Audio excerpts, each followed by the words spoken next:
super chat so Smitty can identify you and drop you in.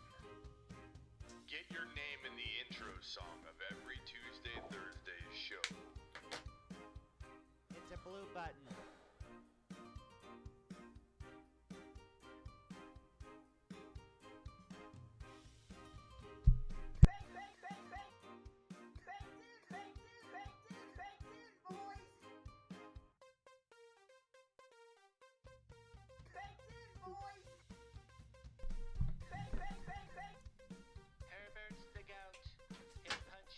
Captain Spock and rock out, baby. Run it back, Ma.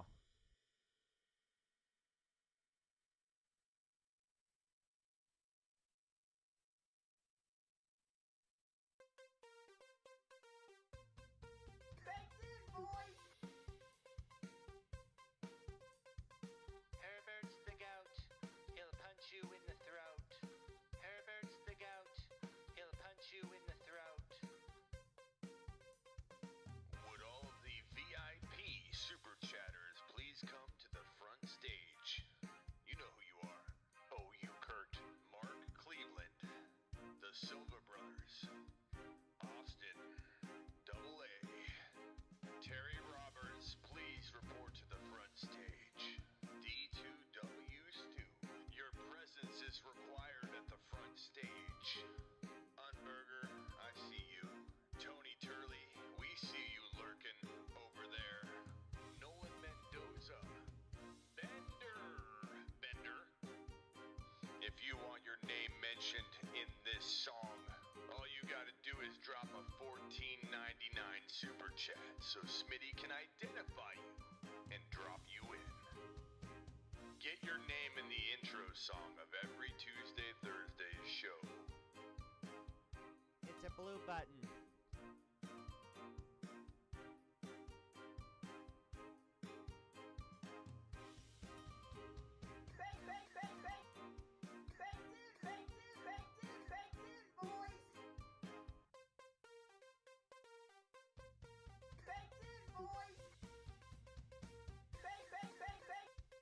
Herbert's the gout.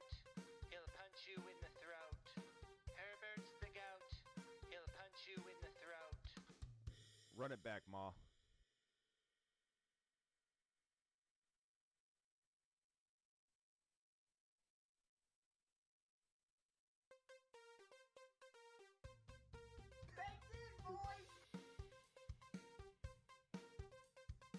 Herbert's the gout. He'll punch you in the throat. Herbert's the gout. He'll punch you in the throat. Would all of the VIP super chatters please come to the front stage? You know who you are. OU Kurt, Mark Cleveland, the Silva Brothers, Austin, Double A, Terry Roberts, please report to the front stage. D2W Stu, your presence is required at the front stage. Unburger, I see you. Tony Turley, we see you lurking over there. Nolan Mendoza, Bender. If you want your name mentioned in this song, all you gotta do is drop a $14.99 super chat so Smitty can identify you and drop you in. Get your name in the intro song of every Tuesday, Thursday show. It's a blue button. What is going on, everybody? My name is Smitty from the Fantasy Football Show. And you are watching the Fantasy Football Show live, baby. It's time. It's time to break down week 1. It's time to talk about week 2. It's time to talk about all the freakouts you got going on up in that noggin of yours. Oh my God! 1 week and everything's falling apart, Smitty. The DMs and emails, the text messages from my heysmitty.com, which you can order at no other than heysmitty.com. Text me. One-on-one, baby. Trade advice, you name it. The text messages I'm getting right now Where's my megaphone? Smitty, things look awful for me. It's different for me. It's different for me. You ought to see the team that I have. I'm panicked, Smitty. I am panicked, Smitty. I've got Jefferson, Ridley, Josh Allen, Najee Harris. the texts I'm getting. What do I do? You wait. It's 1 week. It does so happen that 40% of the entire top 48, 40% of the top entire 48, the first 4 rounds of fantasy football 2021, according to ADP data, busted in week 1, laid a upper decker in the top tank, and unfortunately that happens from time to time in week 1. There have been occasions, I don't want to scare any of you. Thank you, Philly. I love the buy low list too, pal. I don't want to scare any of you. But there have been weeks where players have busted multiple weeks in a row to start off the year. I think it was Hopkins. I forget what year it was. It was 2000, I don't know, 17, 18, 16. I forget what year it was, but Hopkins literally started the first 5 weeks doing nothing, I think. I forget what year it was. And people were freaking out left and right. Last year, refresh my memory who the top slow starters were. I forget who the main guys were. Every year's running together for me at this point. Every day runs together. I don't even know what day it is. The only reason I know it's a Tuesday or Thursday is because because of the show. The live show is on Tuesday or Thursday. 5 p.m. to 7 p.m. every Tuesday and Thursday. I believe it's Tuesday. Could be Tuesday. Yeah, it's Tuesday. It's Tuesday. We're coming out of week 1. That's right. This is the first day. First day of the week for me. This is my Monday. This is my Monday. It's your Tuesday. This is how my brain works. Today's Monday. Buckle my pants up. If I remember to put them on, get in the studio, make sure I'm not on my boxers, and go to work. Monday's go to work day, which is Tuesday. We're gonna get to it. I'm gonna punch the intro, and then we're gonna break down, as you saw in the beginning, the buy lows, the sell highs. Maybe we'll do some rankings, some week 2 ads. I just put the first 4 there, but we definitely going to go over more than that. Young Mello with a super chat. Should I trade Julio and Callaway for Lamb? Only Young Mello if you like winning would I recommend you make this trade. If you are adverse to winning, don't do it. If you like winning, Young Mello, I would punch that button pretty fast. And this coming from a guy that does like one call away Callaway still. I know everyone's going to be upset about that one, and I don't blame you. I need to take a lap for thinking that the matchup would be overcome. But 20% of the entire... let's see. I need to take a lap real quick.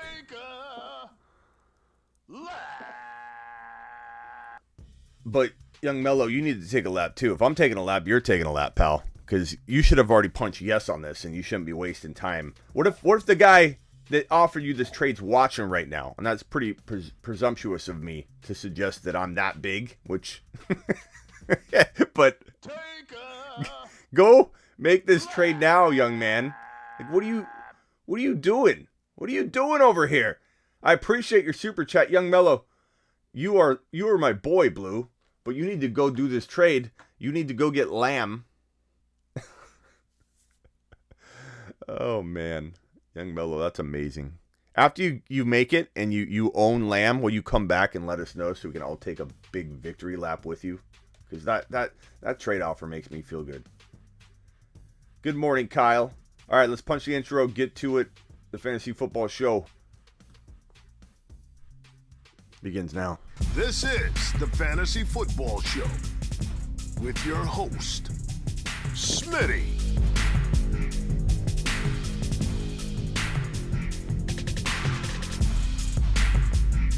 Top 5 running back. You're watching the Fantasy Football Show. Smitty! Take a lap.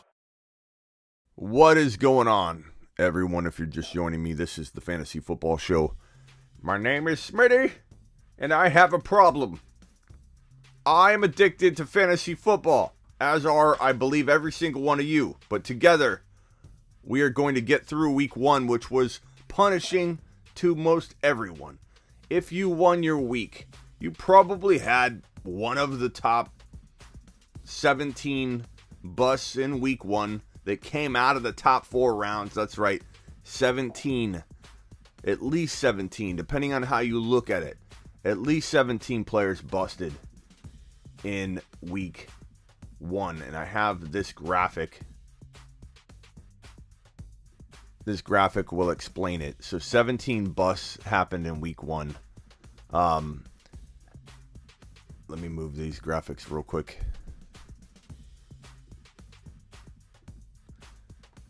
Henry, number 3 overall, bust. Elliott, number 5 overall, bust. Aaron Jones, Devontae Adams, and Saquon Barkley, who I am more worried about than anybody on this list, and I believe the entire world is now too, bust. That is 5 players in the top 10. 5 of the top 10 overall busted, according to ADP data. This came from Fantasy Pros. This is not manipulated or tried to make it look pretty, or this is real life top 10. This is the top 10 ADP that walked into week one and got locked into place. Barkley, Adams, Aaron Jones, Elliott, Henry. Of the top 10, the guys I'm worried about, I mean, I'm not worried about Elliott that much. I'm not worried about Adams at all. So let's write that on the board here. So the sell list is going to kick off with Henry, and I'm going to go on the sell list in order of how they rank on ADP. So Henry is sell, Aaron Jones, and Barkley.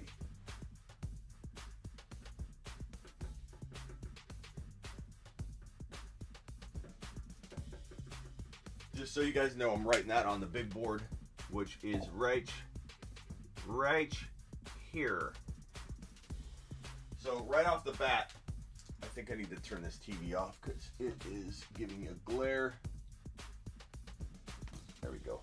Henry, Aaron Jones, Barkley are going to kick off the sell high list because these guys busted in week one, and I don't feel very confident at all that they're going to bounce back.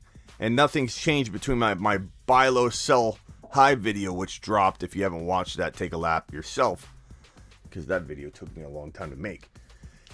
And back to the graphic. Where were we at? Back to the graphic.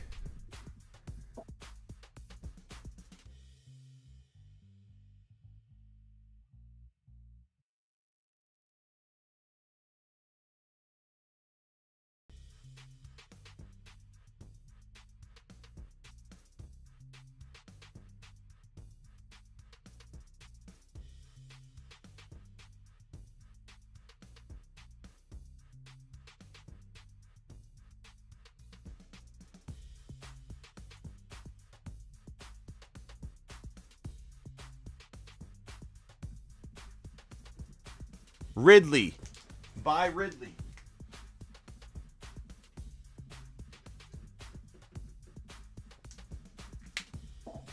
Buy Ridley.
person.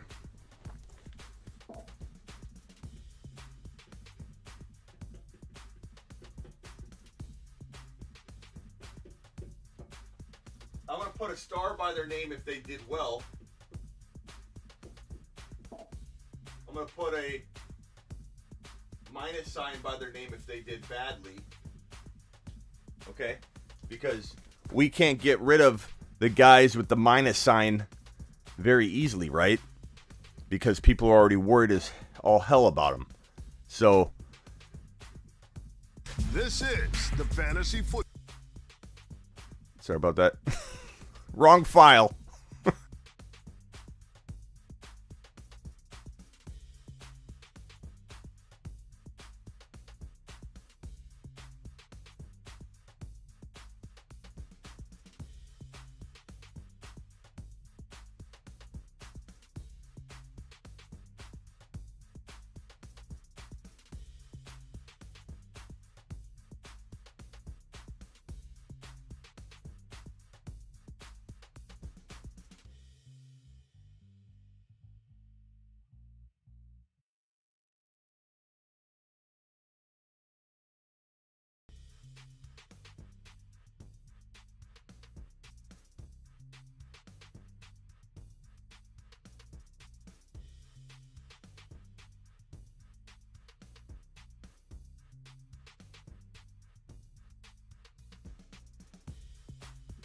God, my mic was off.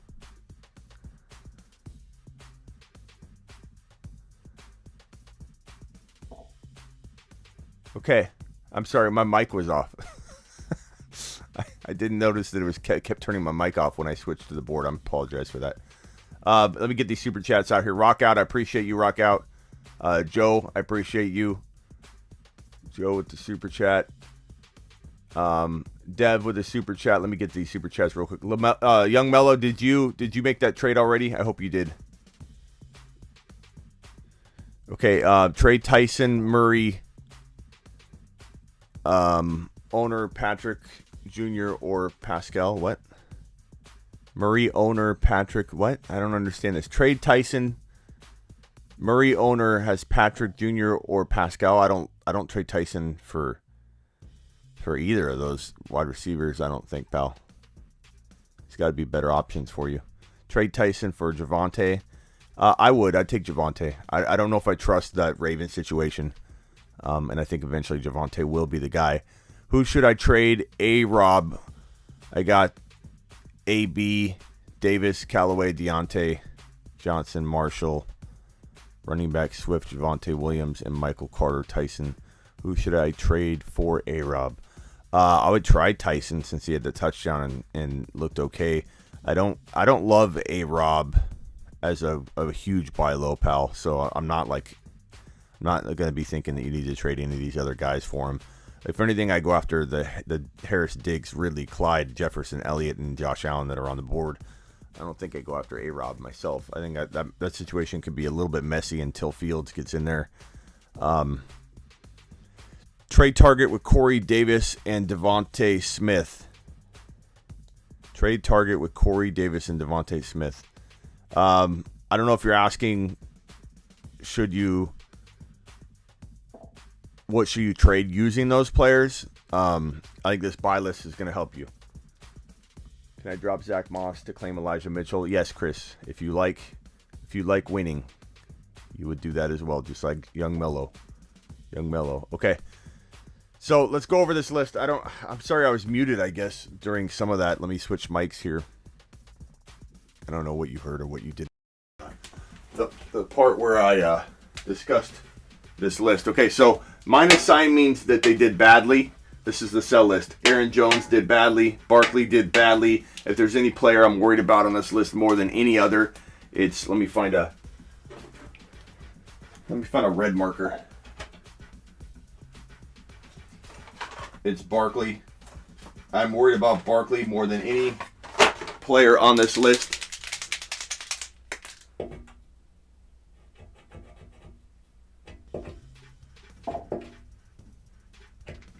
These markers take forever to work.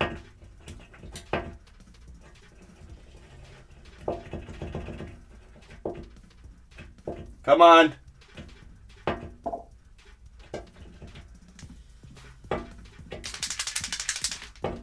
It's like the shake weight. It's like the shake weight. Brought to you by the shake weight. There we go. This takes a little while to get that ink there. I'm petrified. Petrified for Barkley owners. I am very, very concerned for Henry owners. The star means the player did well, but they're still on my sell high list. But I only sell high. I'm not suggesting you sell low. Eckler, Jacobs, Chubb, just to name a few. We might add some more to the list, but they did well, so you could probably sell them easier than the guys that did poorly. My buy list, these guys did poorly. Poorly. Poor. All these guys did poor, but they're my favorite buy list for week 2. Heading forward, I love buying these guys. I guess Carson we'd sell. And he did fairly well, right? So it's not like he busted. I worry about him. He can't even hold on to the football. But again, only sell high. You could only sell high. Do not sell low. The ad drop list. Mitchell, Winston, Jacoby Myers, somehow, JP, shout out, 40% of leagues plus this man is available in. That's why he cracked the list. It's not like he exploded in week 1, but he's going to have a really good season. He had a tough matchup in week 1, but still did okay. But his rise is to come. We got a super chat from Overcome. Overcome says, trade target with Corey Davis. Okay, it's the same question. Can you clarify real quickly for me? Let me look and see if you did. Overcome. Let me see if I can find you, pal. Clarify for me if you can. What's up, Terry? What's up? Who your daddy? Who your daddy? Jacoby Myers is available in 40 to 50% of all leagues, pal. It's not an 18 league. Drop Callaway for Mitchell only if that's your only drop. Why sell Aaron Jones and Eckler? Like I said at the top of the hour, not sure if you're just joining, but these are players that I don't necessarily sell unless you're selling high. Selling high. You don't ever sell low. You always sell high. Aaron Jones we're worried about for a number of reasons. Number one,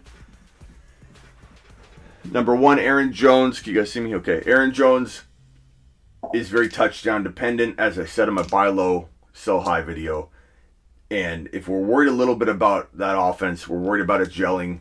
I believe A-Rod will be back to normal this week, but there's still a little bit of a concern, right? You don't know what's exactly going on. You also have the rise of A.J. Dillon.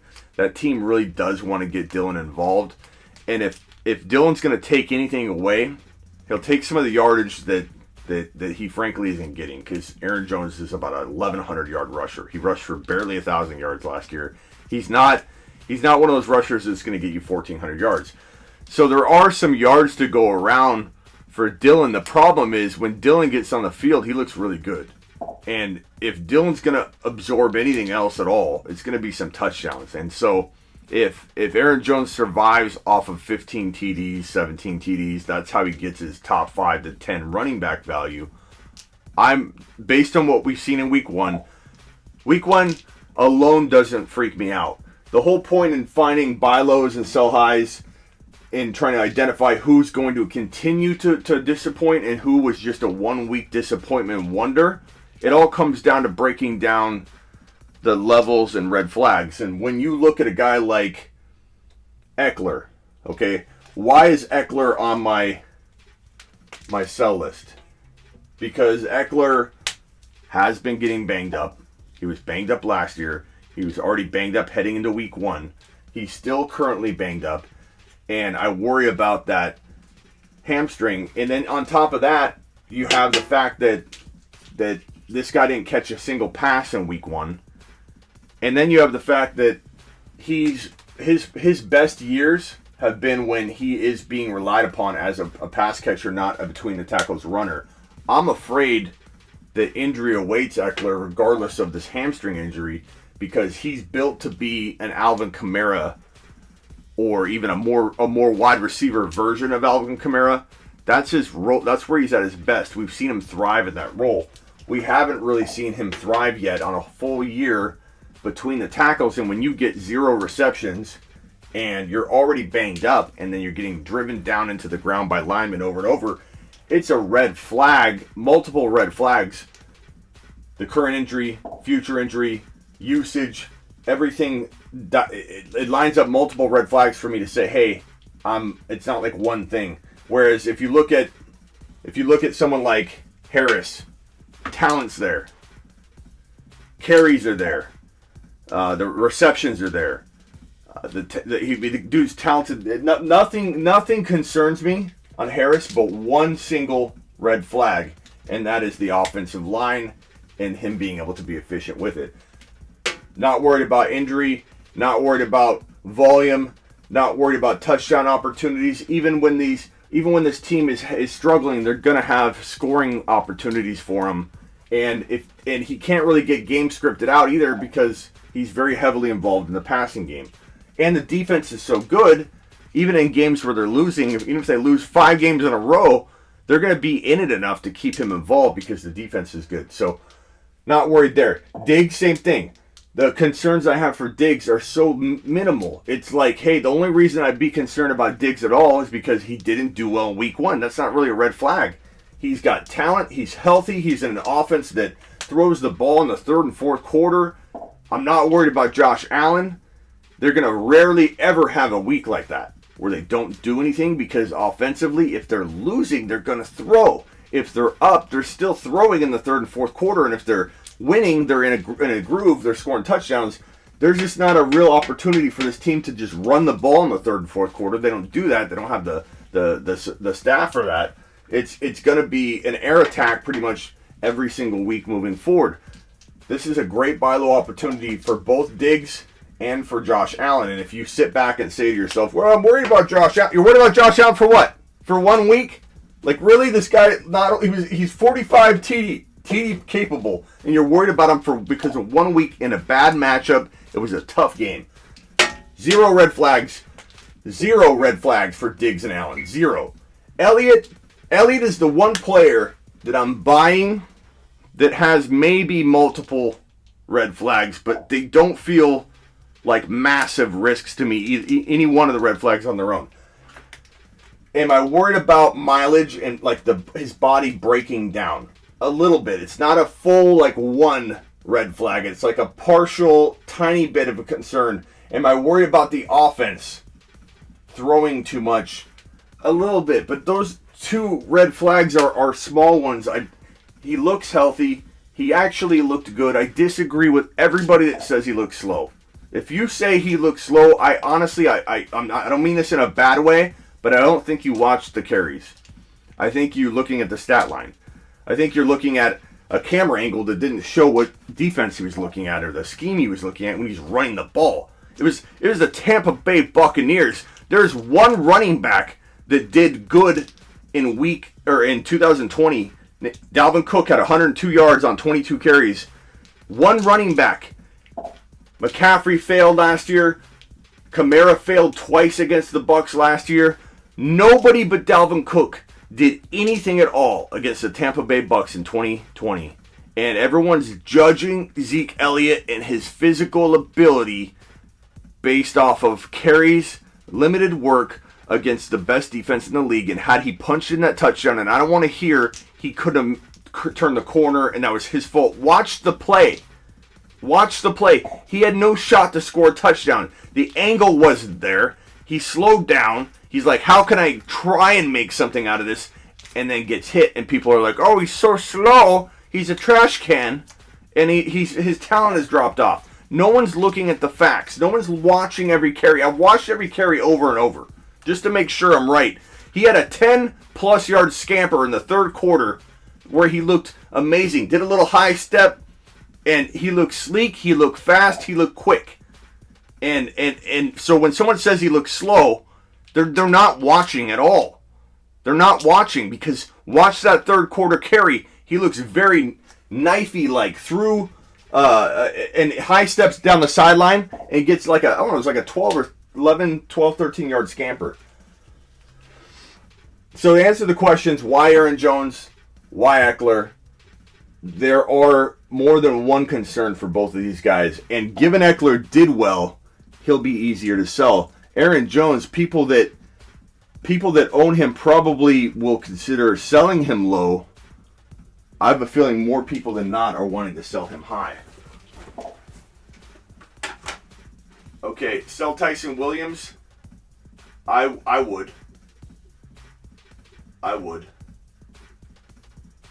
Overcome, did you... I gotta try and find your reply. Overcome... Okay, he super chatted. Perfect.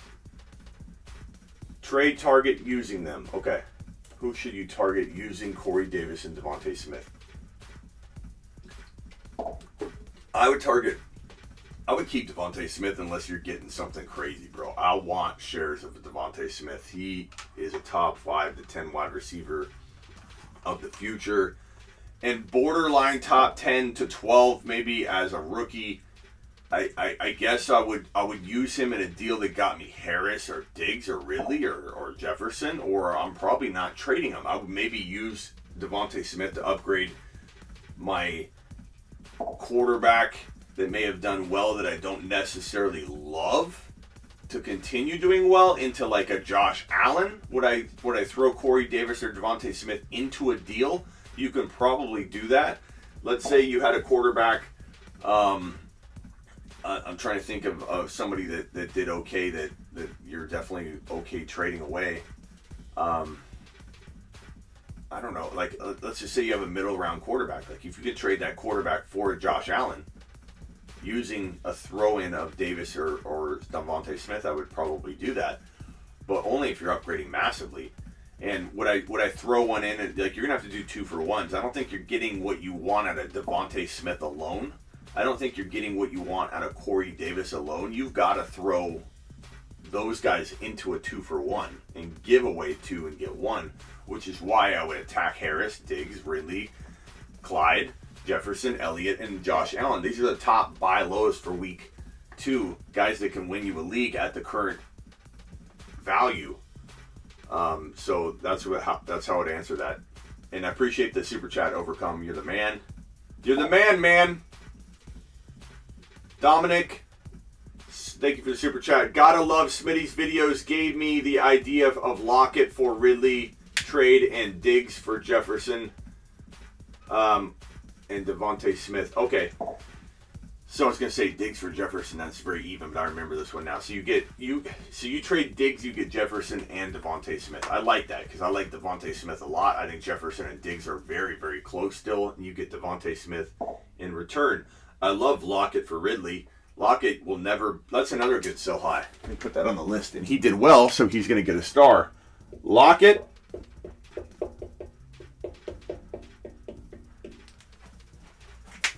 Lockett.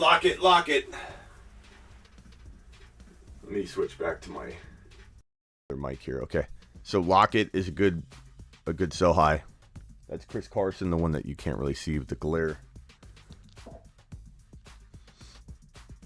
Nice job, Lombardo. Appreciate you, pal. Another super chat from Young Mello. Update. McLaurin and Julio for Lamb and... Wait. What do you mean update? What do you mean update? What do you mean update? Are you telling me he pulled the trade? This is why you should have punched it, Young Mello. Update? What do you mean update? Are you telling me we didn't get it? Let's go to your first super chat. This is disappointing. I was super pumped about this trade that we had gotten. Did you just update your avatar too? What's going on here? Why is this different? Young Mello says, should I trade Julio and Callaway for Lamb? I said, only if you like winning, punch it. And then now update. Oh, just going to change Callaway to McLaurin. What is going on, pal? What is going on, pal? Did I miss any other super chats while we freak out about this? Oh, I'm sorry, Rockout. Rockout, you still here? Chat, thoughts on Mixon? Yeah, let me go on Mixon rant in a second. Mixon look good. Mixon look good. The situation is set up nicely for him. Overcome, thanks again for the super chat. I think I got all the super chats. Rockout. A-Rob. Okay, I got to that question. Young Mello, update us, pal. What do you mean update? What do you mean update? He wasn't serious about Callaway. What in the heck? I hate, this is the word, I cannot stand these traders. And I know you know what I'm talking about, Young Mello. I can't stand when people say, yeah, I'll probably do a trade like that. Callaway, and I like Callaway. I'm not ripping on Callaway. I'm not one that's freaking out and leaving Callaway in the gutter. Like everyone's just releasing him, so upset at him. I'm not. He busted. He had a tough matchup. It was a bad call for me to say he would overcome the matchup. One of the tougher corners in the league. I thought he'd be used all over the field. He ultimately did well because the Saints blew up as they tried to lock down Callaway. I don't think that'll happen in week 2 no matter who he's facing, because I think defenses will be like, look, we got to stop everybody. We can't just focus on one guy.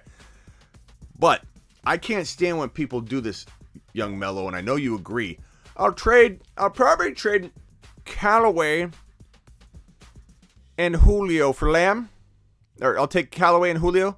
And then the next minute, let's turn Callaway into McLaurin. I hate those traders. Those are the worst traders. They swap out something massive at the end. It's ridiculous. That said, Young Mello, this isn't a win-a-league move anymore. This is a good move. It's a good move, I think. I mean, McLaurin could still have something to say. Julio could bounce back. I feel like I would do it. I love Lamb that much. And Mooney's still pretty good. And I think Mooney will be more valuable in a little bit. But God, what a difference that trade is. That was like win your league trade to like, okay, we'll do it. God. Young Mello, it's disappointing. Sorry, pal. Punch a thumbs up on your way in the door.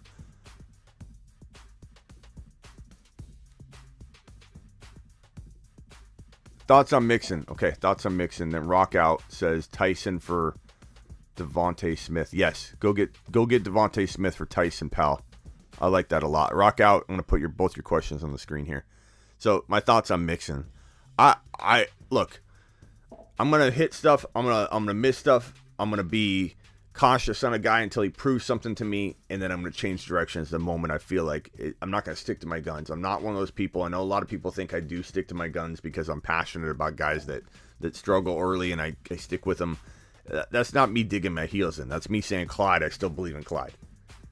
Clyde was on the field like what 80-90% of the time.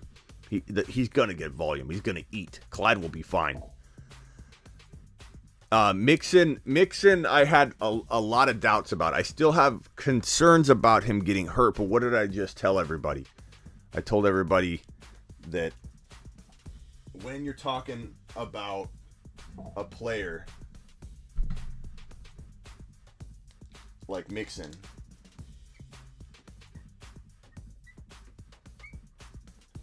what are the concerns?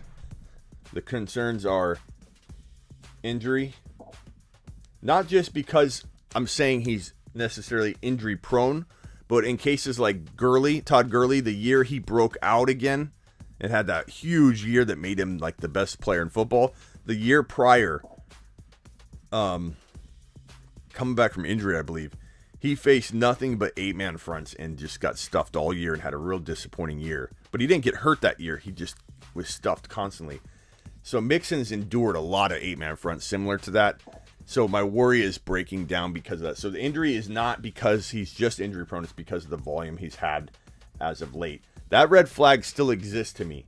But the red flag of seeing 8-man fronts currently, is gone. So this red flag, which entered the year, we're not sure what to make of it. Boom, that red flag is gone.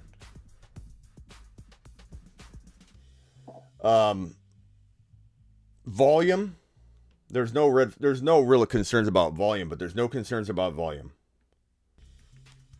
There's no concerns about really anything else. All of the red flags that did exist are all gone. There's merely just this injury concern. And what did I say? One red flag isn't really enough for me to run for the hills.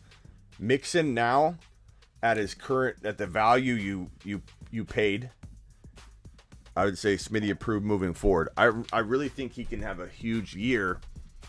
And I think that the fact that you've got Jamar Chase, Higgins, Boyd, Burrow firing on all cylinders, spreading out the offense, Mixon's gonna have, as I just wrote down, no worries about 8-man front or volume. Volume would be that the concern would be that the let me explain this. The concern with volume would have been like the fact that they're 3 and out, the fact that they were passing from behind.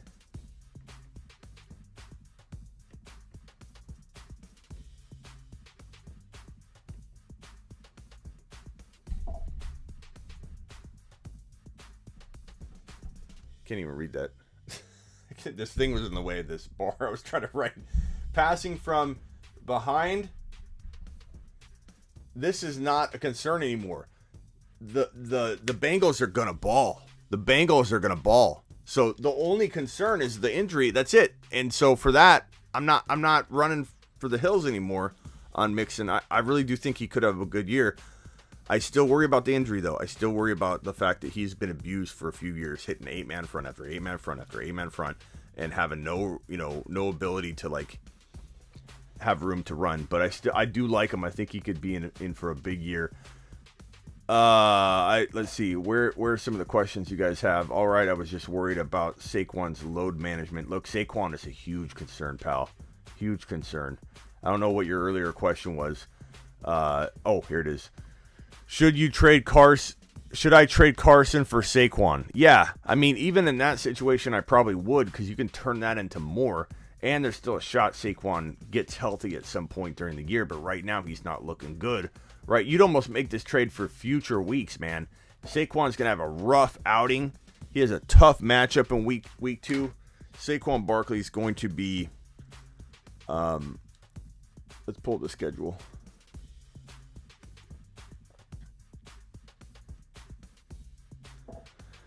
Let's pull up the schedule. Oh, God. So,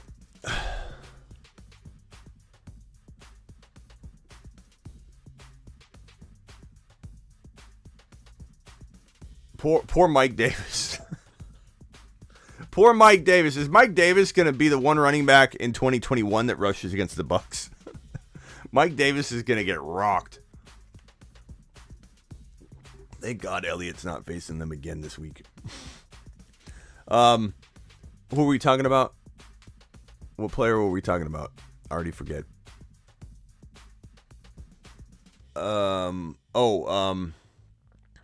Barkley, right? Barkley. Is that game? Where is that game? That Giants game. I forget if it's at home or away. It's at Washington, the Thursday night game. So not only poor Barkley. Not only does Barkley, Sonny, I see your question. Thank you. So here, let's go over Barkley. So we went over Mixon, Barkley.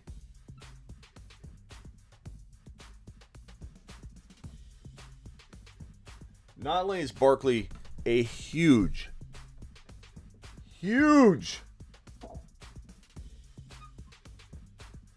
injury risk. I mean, huge, massive. If you don't know what I'm saying here, if you think, oh, well, he's coming back from, when you come back from an ACL tear, you are more susceptible to a lot of things. And when you're not fully ready, which he's not, and on top of that, you're coming back to heavy work. Like, Barkley's not coming back to, like, okay, coming back to like an Alvin Kamara workload. He's coming back to grind it out between the tackles abuse type work. Like getting smashed into the ground. No room to run. Like 3-something yards per carry type of damage that he can do on any given carry. Can't break a tackle. And just getting smashed, getting Gronk smashed into the ground. That makes him a massive injury risk. Like a massive injury risk for week 2 on. Not only that, his offense sucks.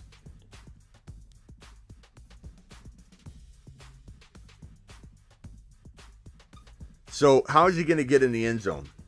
How is he going to get near the goal line? He can't break tackles yet very well. How is he going to score for you? How is he going to have efficiency whatsoever?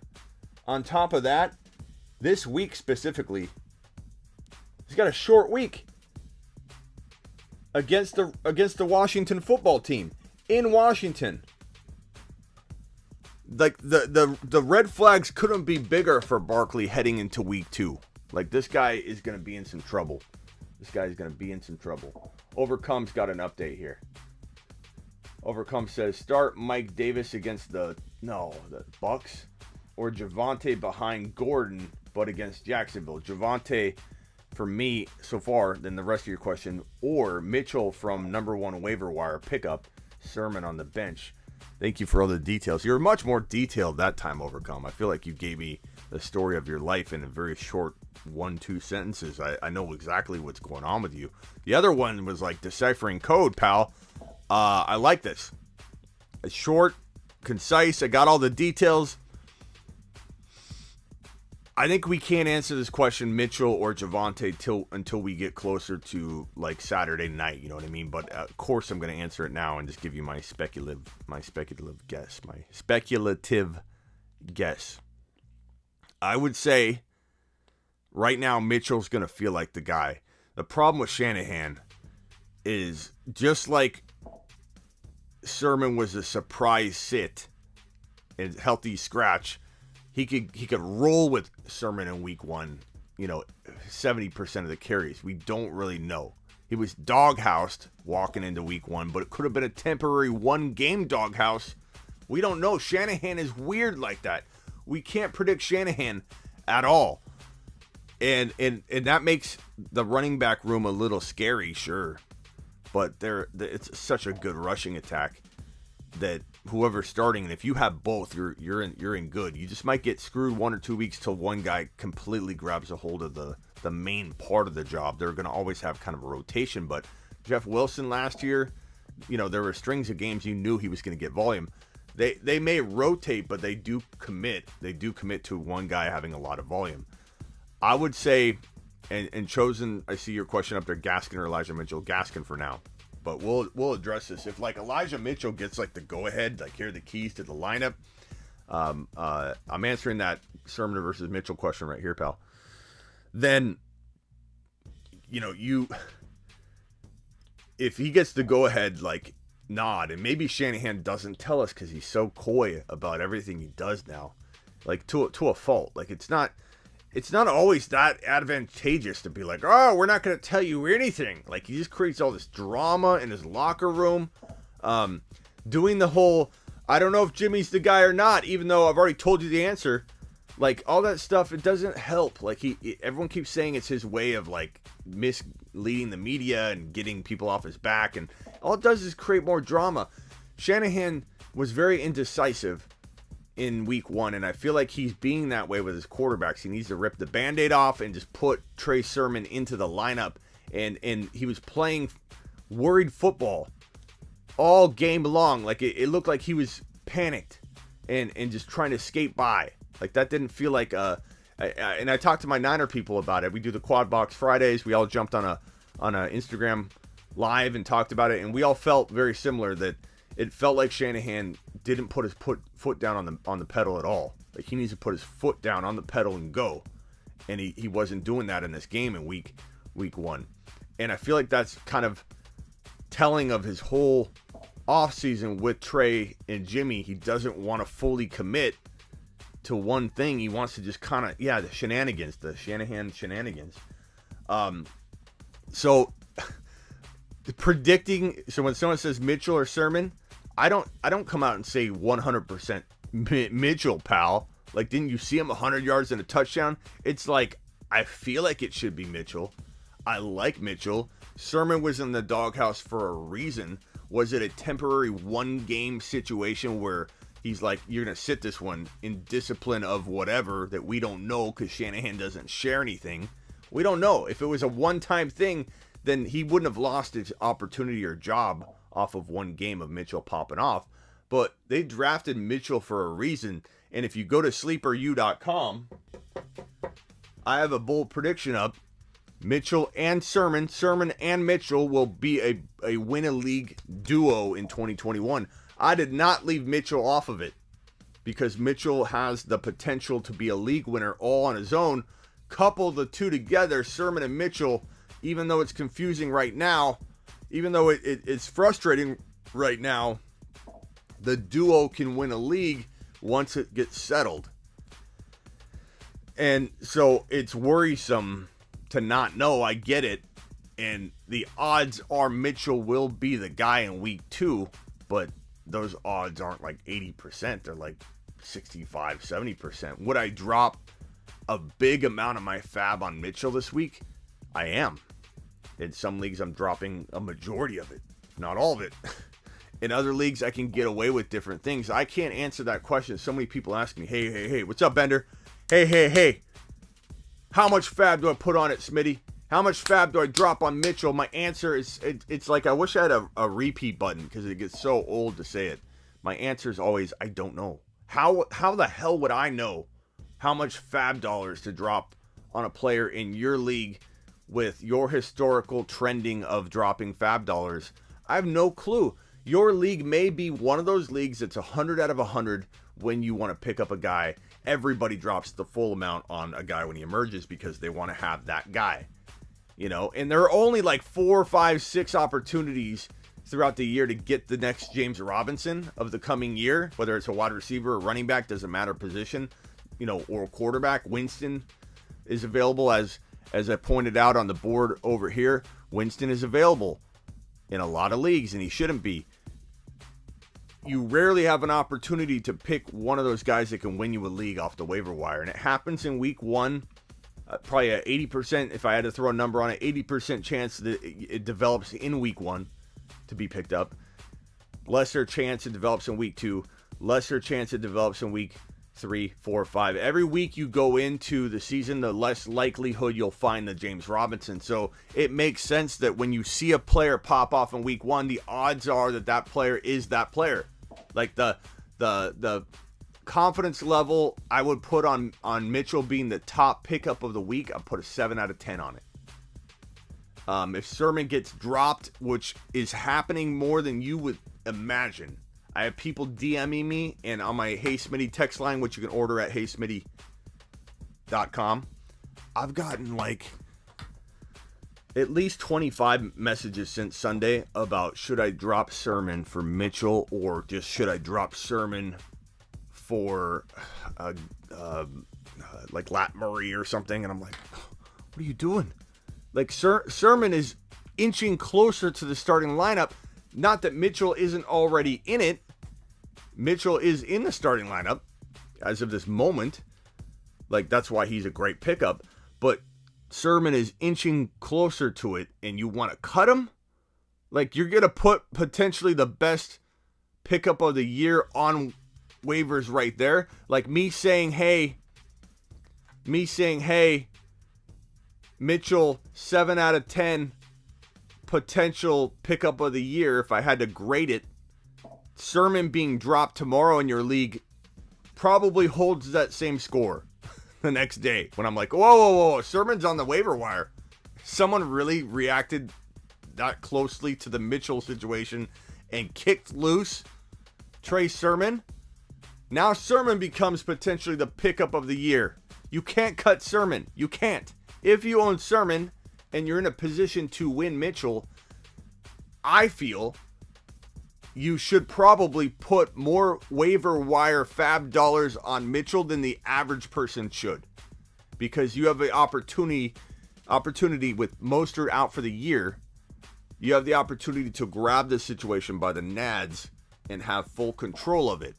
If you have Sermon and you can win Mitchell, there's an opportunity to drop like way more than 30 or 40% of your fab on Mitchell.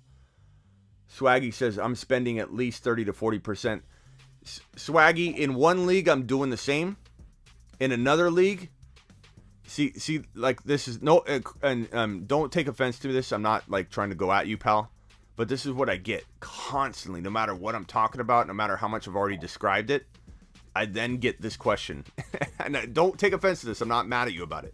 But people just, so how much do I spend on Mitchell? I can't tell you because I don't know your league. Like my league, I have one league where you drop $100 out of $100 on anyone you want or you don't get them because everybody does that. And yes, in time, everyone runs out of money, right? If Bob does it in week 1 and picks up Mitchell and someone drops Sermon, Steve does it, drops 100 on Sermon, 100 on Winston, 100 on Gainwell, 100 on Jacoby Myers because he's out there still. And then, yeah, there's like 4 people left with $100, right? Because they didn't win. And then they get the guys in weeks 2 and 3, and then no one has money left in week 4, but there's no one left to pick up maybe in week 4, week 5, week 6. It depends on your league.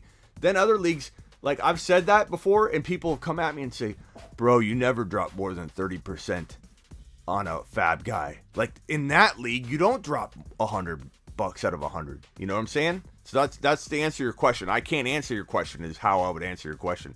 Only you can know what the historical trending is of fab load dropping in your league. If people don't drop the wad or the load to get it done, then they don't do it. Only you can know the answer.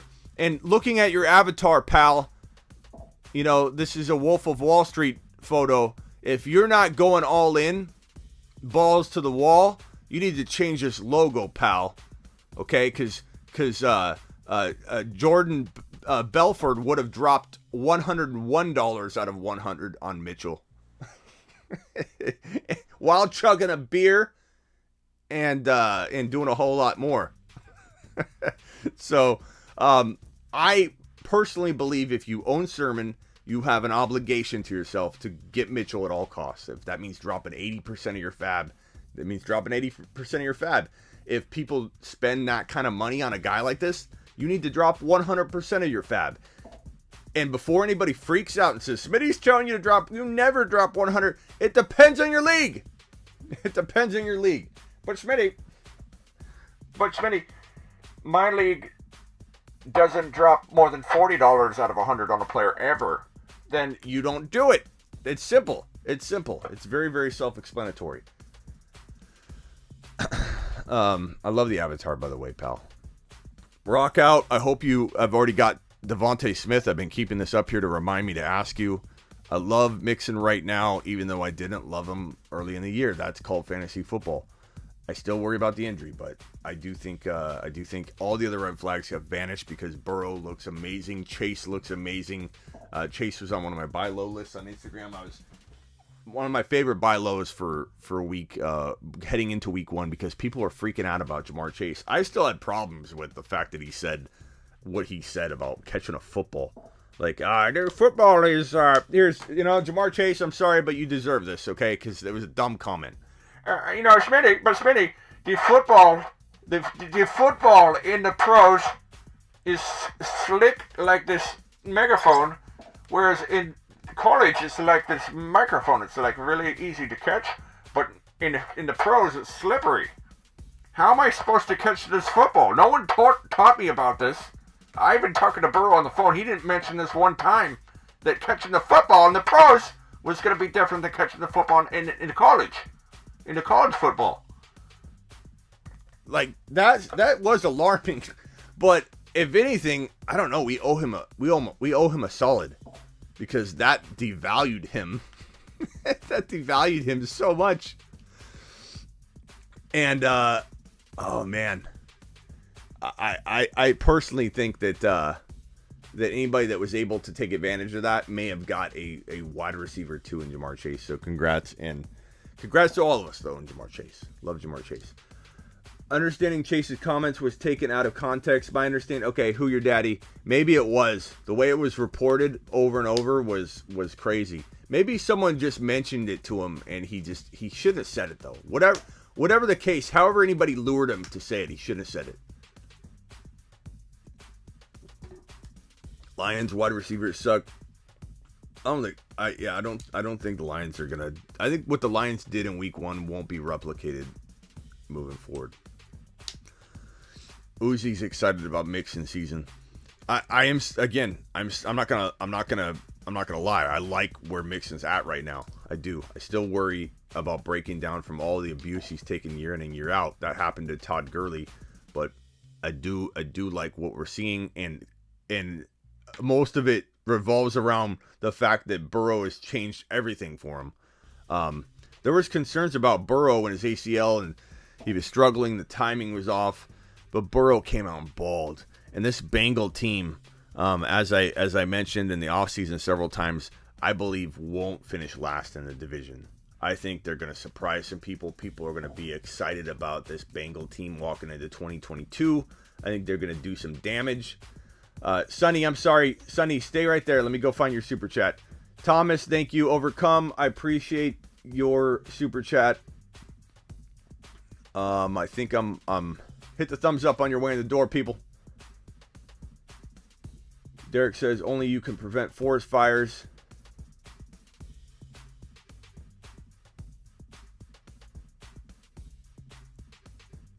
Todd, let me put your question right here.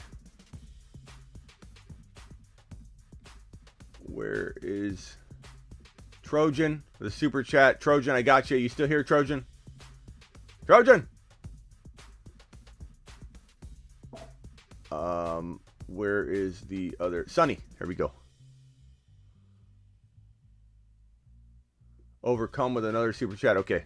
I think I'm caught up.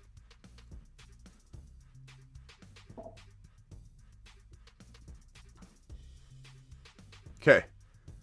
Let's go through these super chats. If I missed a super chat, please tell me. Please tell me.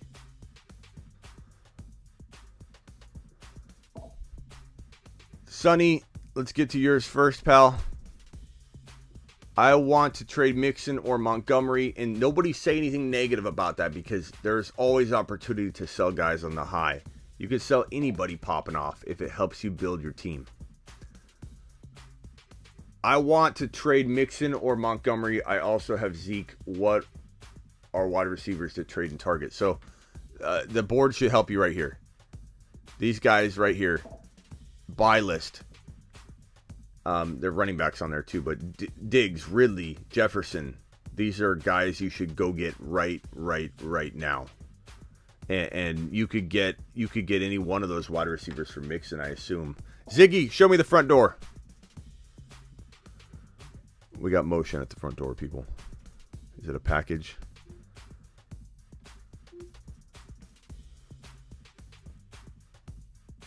I think it's a bird. Ziggy off.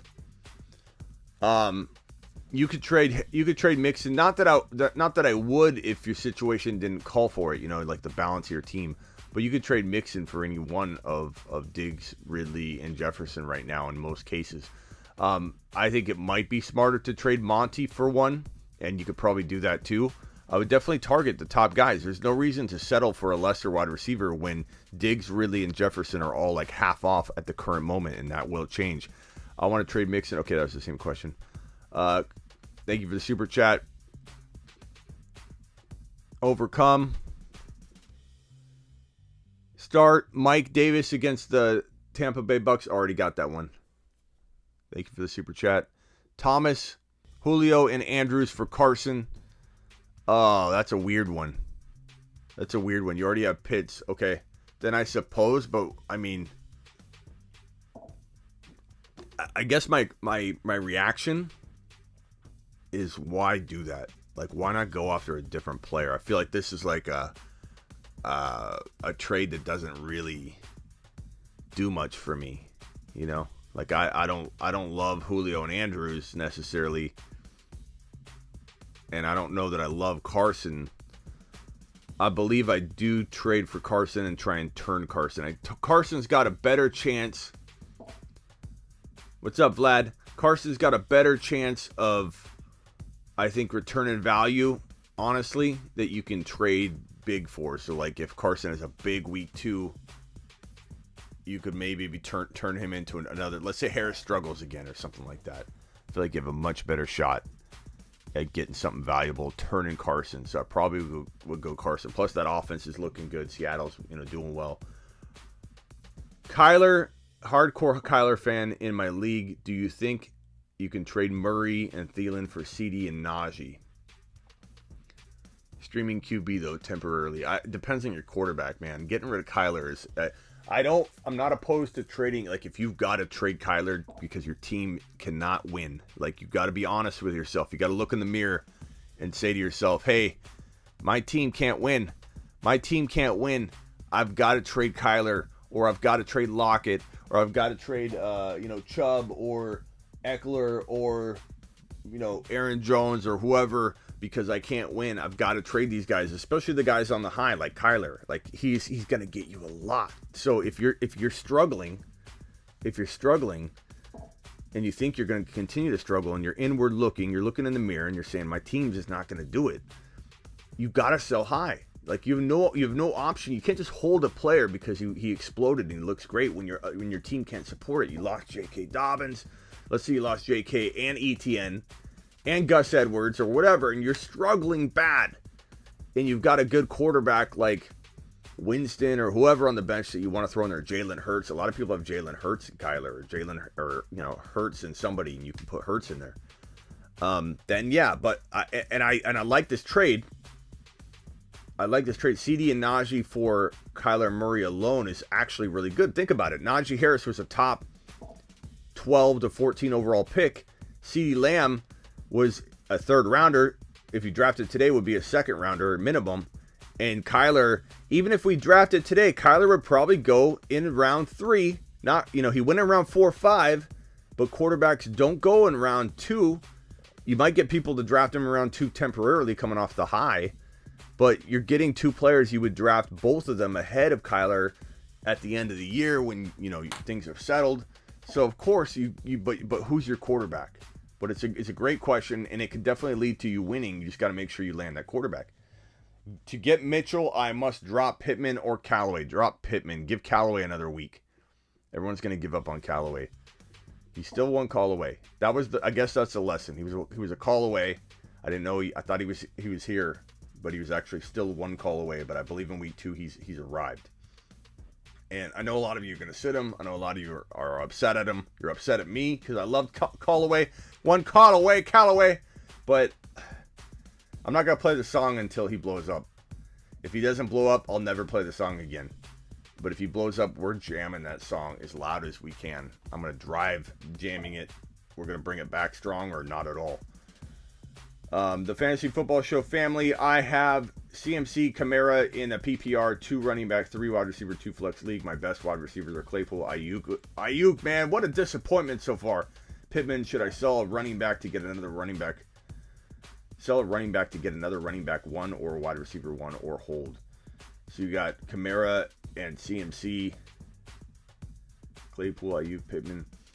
I mean, the only thing I would do, I would not break up McCaffrey and Kamara. It's the only good thing you got going, right? You can try and piece together your wide receivers. You can grab guys, trade low for Jacoby Myers, trade low for guys like that.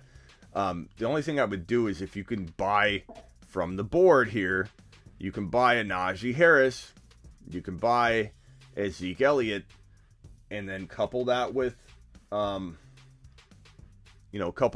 another wide receiver ad and do it 2 for 1. It's, potential to do well for you, but it depends who the options are. Thomas with a super chat. Thank you, Thomas. I think I'm caught up on the supers. If I missed a super, please let me know. Smitty, I just don't understand the Aaron Jones hate. He was in the red zone when they were driving and pulled. It's not hate, Thomas. It's not hate. Like, I don't know why you think it's hate. It's not Aaron Jones hate at all. It's sell high. Like, that's what I was trying to explain earlier. This does not mean I don't like him. The sell list does not mean I don't like him. I like some of these guys. I still love Eckler. I sell Barkley because I'm worried about him. I circled in the pink color Henry and Barkley because I don't like them. So sell them because I still think that bust is really, really likely. Aaron Jones, there's no hate at all. Aaron Jones is just, there's worries that make him a good sell high. That's all. There's no hate. Aaron Jones could still ball. There's still a good percentage chance Aaron Jones can ball. It's not hate at all. I appreciate the super chat. I appreciate the support, and I appreciate the question because apparently I didn't clarify it well enough, and I'm glad you asked the question so people know. I have no hate or reason to dump Aaron Jones. That's why on the board I made sure at the top to write high. Like, you sell high or you don't sell at all. If I was super worried about him to the point where I didn't think he had a shot, I'd talk about him differently. You'd hear a lot more like doubt. I just was breaking down the rationale as to why I'd even consider it. Like, do I want to sell McCaffrey? Not really. I think McCaffrey's going to ball out. I don't know, unless you could get like Harrison Ridley for McCaffrey or something like that. There's not a lot of scenarios where it makes sense to sell McCaffrey at all. Aaron Jones just feels like you could get another player that's slumping. You could go cross position pretty easily, but Najee Harris you could probably get for Aaron Jones, and you can maybe even get a little more. You could probably get, Diggs and something, or Ridley, or you could cross position pretty easily on that, and I don't think that's a bad move. It doesn't. You're still buying a really, really good player, you know what I mean? So it's not like you're risking anything by getting out of Aaron Jones to get a Jefferson. You're gonna probably ball out, if with Jefferson either way. Same thing with Ridley, same thing with Najee. Like, you're stepping into what I consider to be a safer vehicle is all. It's not that I don't like Aaron Jones. Aaron Jones has done a lot to prove that the touchdown volume continues to come for him, whether it's a risk if he doesn't get it or not. He still somehow has been able to get it year in and year out. And a lot of that comes down to A-Rod. Without A-Rod, Aaron Jones would fall into the running back 2 range. He just would, because Aaron Rodgers is the reason why he gets the touchdown production. There's no way Aaron Jones would survive to the same degree and level of talent if Aaron Rodgers was not under center, because he survives Aaron Jones off touchdowns. Vinny, I appreciate the super chat, pal. You didn't ask a question in there. If you have a question, let me know. Mark, send Josh Allen, J.K. Henderson for T. Higgins. Mark's, I joined Mark's league. Shout out to his league. And Mark wants Josh Allen for me. Henderson for T. Higgins. Oh, I'm tired. Henderson for T. Higgins. I don't mind that. If you need it, if I remember correctly, though, Mark, you need running back help a little more than you need wide receiver help, right? So, hey, Thomas, did that make sense on the Aaron Jones thing? Let me know. I appreciate your question, though. But I don't sell low at all on Aaron Jones. Mr. Punch with a super chat. Mr. Punch. Mark, Higgins is probably safer. I still worry about McVay, but this could go either way. Tyson looked good running the ball, missed some blocks, and fumbled. Yeah, Tyson, it's tough to know what's going to happen to Tyson. Mr. Punch. Hey, Smitty, I made no moves week 1. Got the W. Would you suggest anything before week 2? 12 team, half PPR. Kyler, boom. DK, AJ Brown, Najee, Damian, Hawkinson, AB, Mike Davis. That's a good team. I mean, I'd explore selling high on AB. Just explore it. I don't want you to sell them. Again, same thing to Mr. Punch. This is Mr. Punch. Same thing to Thomas's question and worry about my Aaron Jones topic. I'm not saying AB's bad. I'm not saying I don't love AB, but he'll never be able to be sold higher. I worry about AJ Brown a little. I do. You guys know how much I love AJ Brown. I feel like nobody in the industry had AJ Brown higher than I did last year, and loved him, and I feel like I really have some responsibility to hang on to AJ Brown rankings and keep him vaulted high and all that. It sucks. But I worry about the knees. I worry about the dynamic of this offense. I worry about Julio Jones just shaking things up, whether he does well or not. It's just look at this offense. They're run heavy. I don't think you could just take the targets that are vacated from Jonnu Smith and Corey Davis and just say they're available. This is a different offense. There's different staff, different stuff going on all over the place, all over. So I feel like AJ Brown I would sell high. I would try and get into Jefferson or Ridley if I'm you, Mr. Punch. Do a straight up trade if you have to, like take Ridley or Jefferson. Doesn't mean I don't love AJ Brown either. I like AJ Brown just below those guys. He's still in that top tier. He's just at the bottom of the tier for right now. I just worry a little bit about the situation a little bit. If you could trade for Ridley or Jefferson, it's not a bad move. But trust your gut, because AJ Brown is AJ Brown, and if he stays healthy and he can get the targets and volume and the offense can move the football down the field, they're very run heavy. If they fix things, they'll be running a lot. If they don't fix things, they're going to look bad, because if they're not running the ball, they're not efficient. It's tough. It's a tough thing. Terry says 92 likes, make it 100 plus, guys. Terry, thank you. AJ Brown, 8 targets, still 15. Peter says, yeah, between AJ Brown and DK, they both scored late TDs, so saved their weeks. Yeah, AJ Brown barely saved that week. AJ Brown would have been talked about a lot like Zeke Elliott had he not scored that touchdown. This is the weirdest thing about the revolving door of this stuff in terms of like 1 week and how it affects value. And so had AJ Brown busted all game, had AJ Brown not caught that touchdown pass, and woulda, shoulda, coulda, I'm not taking it away from him. I hate that game too. But we would be talking about AJ Brown like Zeke Elliott. It'd be like, oh my God, offense is so horrible, and there's reason to be concerned. I'm telling you that. But offense is so horrible. AJ Brown didn't do anything. Do we panic about AJ Brown? And I think he's fine. I'm not kicking him out of tier 1, Terry, at all. I'm just saying I think I would love to trade him for Jefferson straight up. So I look to maybe shop AB, shop AJ Brown, shop Damian Harris. I know he looks good. He could do well all year. I'm not saying to sell him low or even medium. I feel like I'm gonna get asked that question over and over, and I have to preface it. So I'm sorry if I'm repeating myself. Selling Damian Harris, selling AJ Brown, selling AB doesn't mean I don't believe in him. There's this good opportunity. It's good business to shop them around, test the trade waters. It's called testing the trade waters. It's not getting rid of a guy at all costs because I'm doubting him. It's called testing the trade waters. Moving forward, I'm going to say just that when we're talking about guys we like that we're shopping. Test the trade waters. Just test it. That's all I'm saying.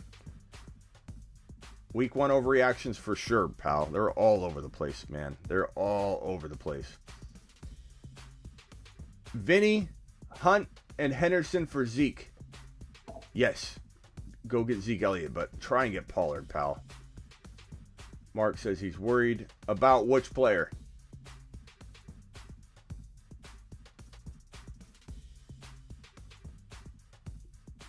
There's a super chat. Thomas, I don't understand. Okay, that's the Aaron Jones. Thomas, you still here? Trade James Robinson for Ayuk and Javonte Williams. I probably would. I would trade J-Rob for Javonte and Ayuk. Ayuk disappointed us to the max. But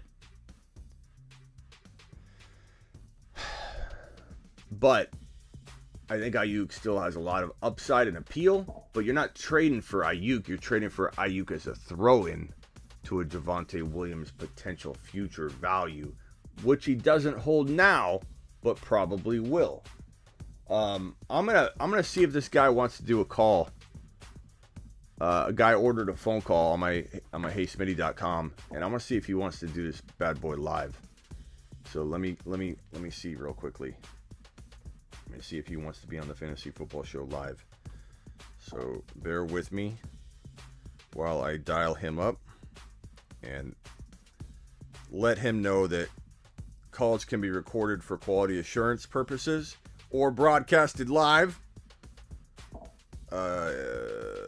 Let me dial him up.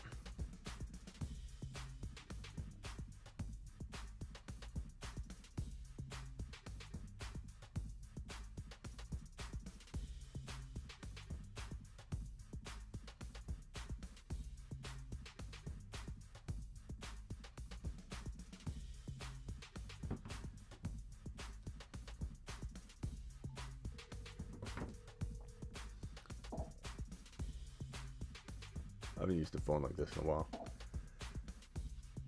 What's up, pal? It's Smitty. This is... Hey, hold on real quick. Are you okay being live on the show? Okay, hold on 1 second. All right, go ahead. Let's start from the top. Let's pretend we never talked. Hey, what's up, man? This is Smitty. Hey, Smitty, how you doing? I'm good. Hey, I appreciate you giving me a call back. Yeah, no, thanks for ordering a call on the heysmitty.com line, pal. Yes, sir. Yes, sir. You're live on the Fantasy Football Show. There are, let's see how many people are in here. 177 people listening, so don't crap the bed. What is your question? Okay. Well, so, you know, this morning was a big, a lot of questions in my head. I lost week one. Aaron Jones and CEH kind of didn't perform as where I wanted them to. But here's the thing. I went to the trade market. Guy in my league with Zeke was panicking. And so let me pull up here. Basically, I was calling you earlier. I wanted to see if I should make the trade, but I made it, and I just want to see if you approve. Okay. I traded, this is full PPR, 10-man league. I traded Damian Harris and Deontay Johnson for Julio and Zeke. Deontay Johnson and Damian Harris for Julio and Zeke. I like it. I mean, I still try and flip Julio. And honestly, I'd rather probably have Julio than Deontay.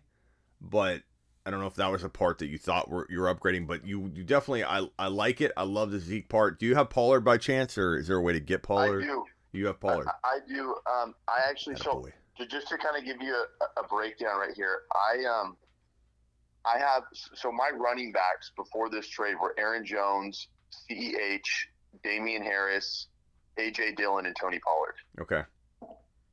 So I now have the handcuffs to Aaron Jones and Zeke. That's good. That's smart business, pal. I like it. I guess I'm not trying to be negative on the trade at all. I like it. I would have done it, but yeah, if you can trade Julio, you might have to wait until he has a good week. But you know, you could also try. Who are your wide receivers?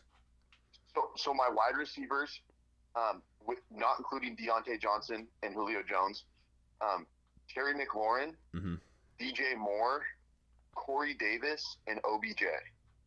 Okay. So Corey Davis, you could poke around selling high. What running backs do you have again? Clyde, Aaron Jones. I just traded Damian Harris, obviously, so I have Zeke. And then A.J. Dillon and Tony Pollard. Okay. And I'm going to drop Raheem Mostert. And who's your quarterback? Jalen Hurts. Okay. Man, Hurts is good. And I don't know. Hey, chat, what do you think of this? Do you think that if you were him, would you trade Julio and Hurts to upgrade QB? Like, Hurts is not, Hurts is amazing. I'm just saying, is that something where you could maybe give a little bump to Hurts, who I love. He's like top 5, 6 overall. But would anybody want Josh Allen using Julio? Like, I'm just trying to think of a way to use Julio and upgrade a little bit of a baby bump at another position. You know what I mean? Like yeah. Do you think so? Obviously, I think Julio Jones and Corey Davis are kind of attractive trade packages to go with Jalen Hurts. Is there one you prefer me to send off? Julio or Corey Davis? I'd probably keep Corey Davis at the moment, surprisingly. Yeah. He just feels a little more consistent, and the guy does nothing but prove people wrong. Julio, I worry about injury. I worry about a lot of things. So Julio and Hurts, yeah. So Vlad's got a couple suggestions here. I mean, the top 3 quarterbacks are really what you go for. So either Mahomes, Josh Allen, or Kyler, using Hurts and Julio might get it done, and that just gives you, a little bit of an upgrade and bump, and then you have to worry about, do I put Julio in because I feel pressured because he's Julio. Other ideas would be, can you upgrade McLaurin into Jefferson or Ridley using Julio? I would also explore that route. I would use Julio and get rid of him. Just make him a throw-in. You can't get much for Julio straight up. Maybe Javonte Williams. You could try that. But Smitty, are you worried about Scary Terry? Because my idea was he's quarterback proof because of what's happened in the past. But I really don't know with Heineke at the helm. I don't know. So the problem with McLaurin is it's not so much can he do well with Heineke, can he do well with it? It's that there's a lot of chaos going on. So there's a lot of rapport that needs to be built, play absorption. Like Heineke's got a tall order in front of him, you know what I mean? And I don't know, we don't have enough volume on Heineke to know how he's going to deliver to McLaurin on a full season. So there's of course a risk, and that's why I would say, hey, I'm okay with trading McLaurin and Julio to get. After 1 week, my mind isn't changed. Ridley's got the potential to be the number 1 wide receiver in fantasy football. Jefferson has the potential to be the number 1 wide receiver in fantasy football. 1 week does not make me second guess a whole offseason of preparation and projections and rankings.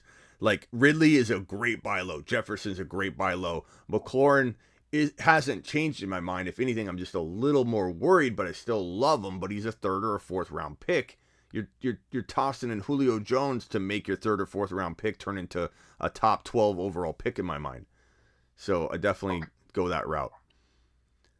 Okay, and then obviously with this trade I just made, Terry McLaurin and DJ Moore will be my wide receiver 1 and 2, paired with Zeke and Aaron Jones at the RB position. I do have Kelsey, which is really nice, and then Hurts. So I don't know if there's anything else you think I should do. I'd focus on those things, I think. But like Julio for a Javonte straight up, I would look at. I don't know if Mitchell's in the cards for you for waiver wire. Oh yes, he is. He is. Sermon, do you own Sermon by chance? I don't own Sermon. Okay, like you could look to the Sermon owner, see what they have. Like if they had Jacoby Myers, for example, you could trade Julio for Jacoby and Sermon. Like I get creative, and then all of a sudden you got this running back, like top 10 running back duo in Sermon and Mitchell. So use Julio in that regard. Like go look at the Sermon owner, see what wide receiver he has. Okay, awesome. And then Smitty, one last thing here. I'm holding Trey Lance. How do you feel about that? I feel fine about that. I think when Trey gets in there, he's going to ball. Again, 1 week. Like, we love Trey Lance as a hold and eventual QB2. 1 week doesn't change anything. The only thing it changes is maybe, more worried about Barkley, a little more worried about Henry, tiny bit more worried about Aaron Jones. I don't know, Thomas, if you're still in here, I still like him. Thomas, where are you?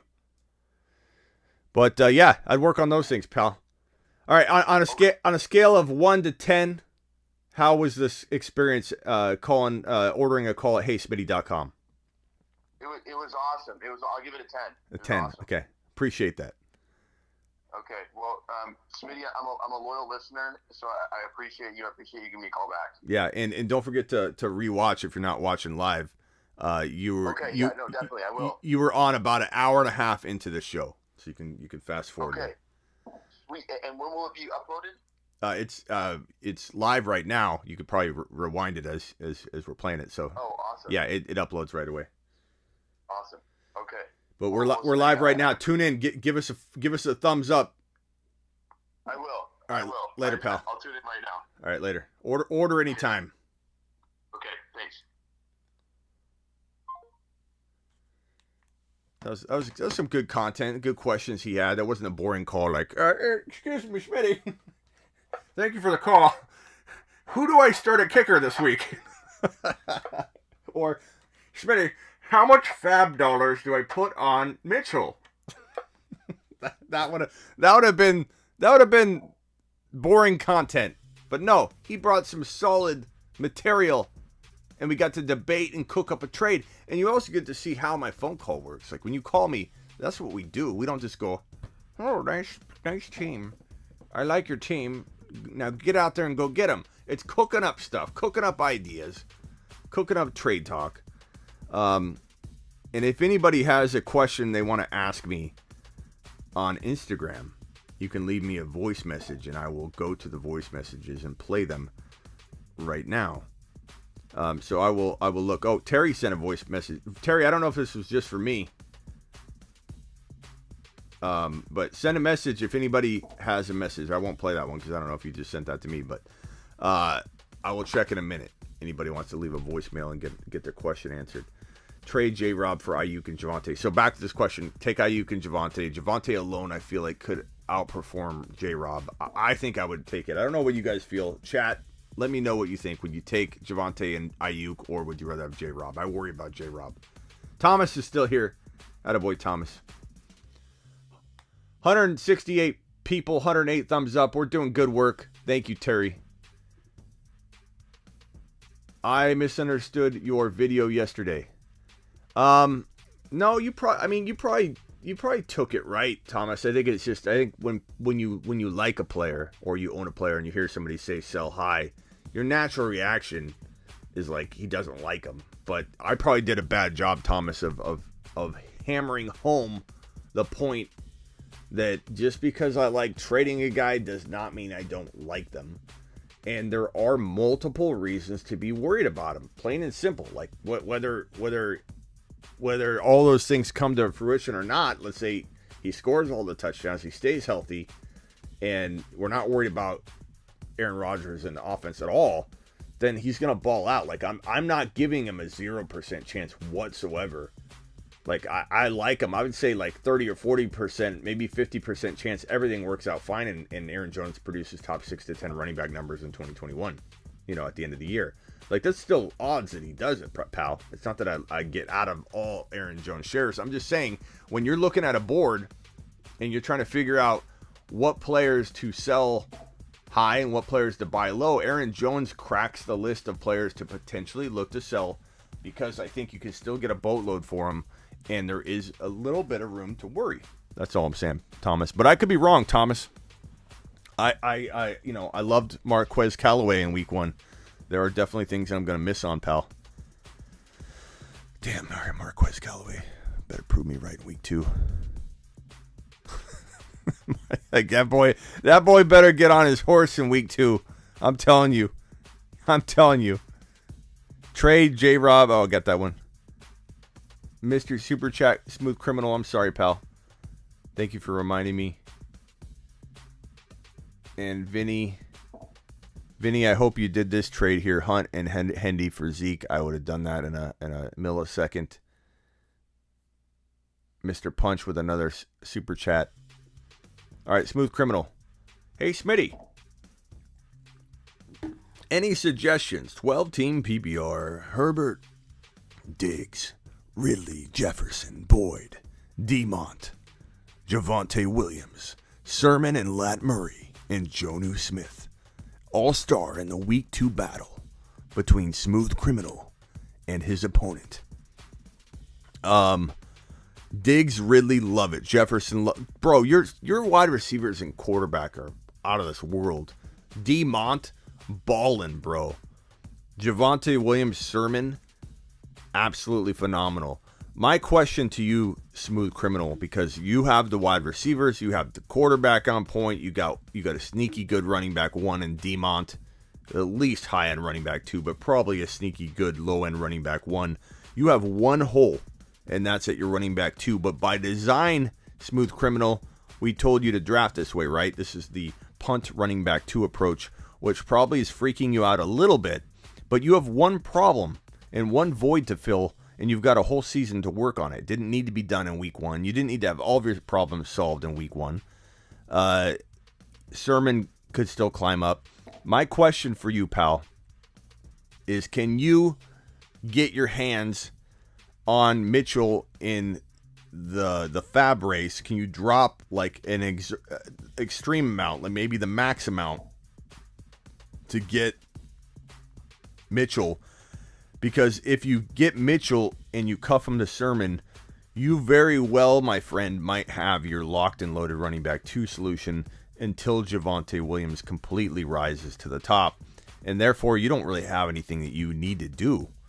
I would just make sure that if you can get your hands on that San Francisco duo, you might even want to grab Hasty as well. I know that sounds crazy, and the person that hates to even cuff any player is probably screaming right now, going, Smitty just told you to take 3 running backs from the same team. Are you out of your mind? That guy's losing his crap right now.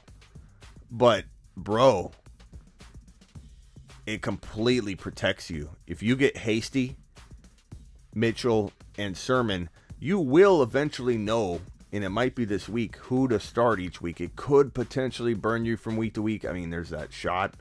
But having that San Francisco starter is going to be valuable once we know who it is and cemented in loosely. And they will have a committee of sorts, but they'll run so much it won't matter. So that would be my advice. I don't sell Ridley. I don't sell Diggs. I don't sell Jefferson. I don't sell Herbert. I don't sell. I mean, you could sell Monty and test the trade waters, but you'd have to get like a Harris. Like, would I trade Monty and Lat Murray for Harris? Would I trade Monty and Boyd for Harris? Like, sure. Like, poke around at Harris. I'd say do that. But past that, I like Monty. And some might like Monty more than Harris. I mean, you wouldn't be crazy to, but Javonte Williams should rise up. You'll eventually have yourself a team, bro. And don't let week 1. You had a lot of amazing players do mediocre. Don't let week 1 discourage you at all. Murray and Tyson Williams for Hurts.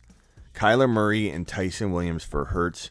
DK Metcalf. Oh, yeah, you got to take DK and Hurts, man. As much as I love Kyler Murray, you got to take. Am I right, chat? DK Metcalf and Hurts for Kyler. He's got to take that, right? He's got to take that, doesn't he? Terry with the super chat. Thank you, pal.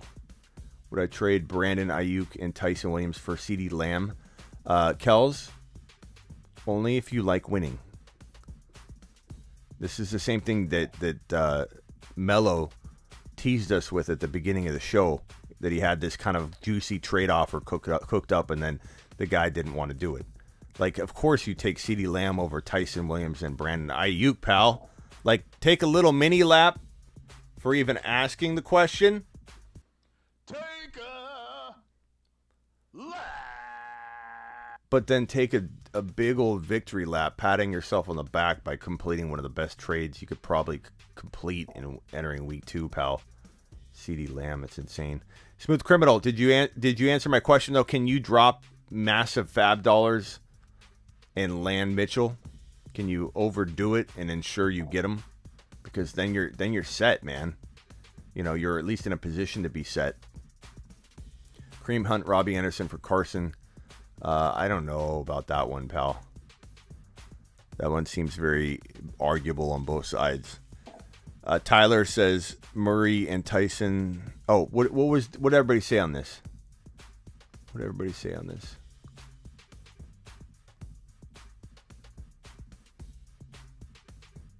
Yes, gotta take it. Take it. I'm keeping Murray, says Matt.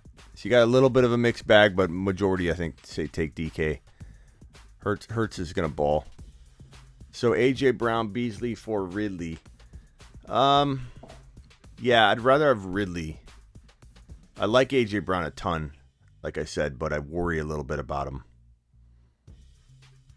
You know, like, no one loves AJ Brown's talent more than I do. I'm worried about Tennessee, and I'm worried about it, a lot of things. So I would rather have Ridley right now, personally. But that's me. I also have Landry or AJ Dillon I could try. Ridley owner lost Gallup and doesn't have another viable backup to start. I also have Landry. I think I'd rather have Ridley, pal. But, I mean, it's close enough. I like both of them. You know what I mean? Like, I still love A.J. Brown. I'd rather have Ridley. Smitty, can you ask Doobie to help me with the Discord? Yeah. Yeah, Terry, I will. Terry, send me a DM on Instagram with your email, and I'm going to forward that to Doobie. See if he can help get you on, because you're missing out on the Discord, man. You're missing some good times. If anybody else wants to jump on my Discord, just go to smitty1.com. Right over my shoulder here, smitty1.com. Click the blue join, the blue Discord button, and join the Discord. I think we're like at 1,000 people. How many do we have on Discord now? Can't voice call while at work, but curious, is Sutton... Well, if you can't leave a voice message, Kenny Powers, we're going to have it read for you. Can't voice call while at work, but curious, is Sutton a sell now or hold for a few weeks with Judy out? Want to maximize his trade value. Can't voice call while at work, but curious if is Sutton a sell low or sell now or hold with Judy out. I mean, Sutton's a good hold and sell, you know, depending on the offer. If someone's willing to overpay, I definitely shop them.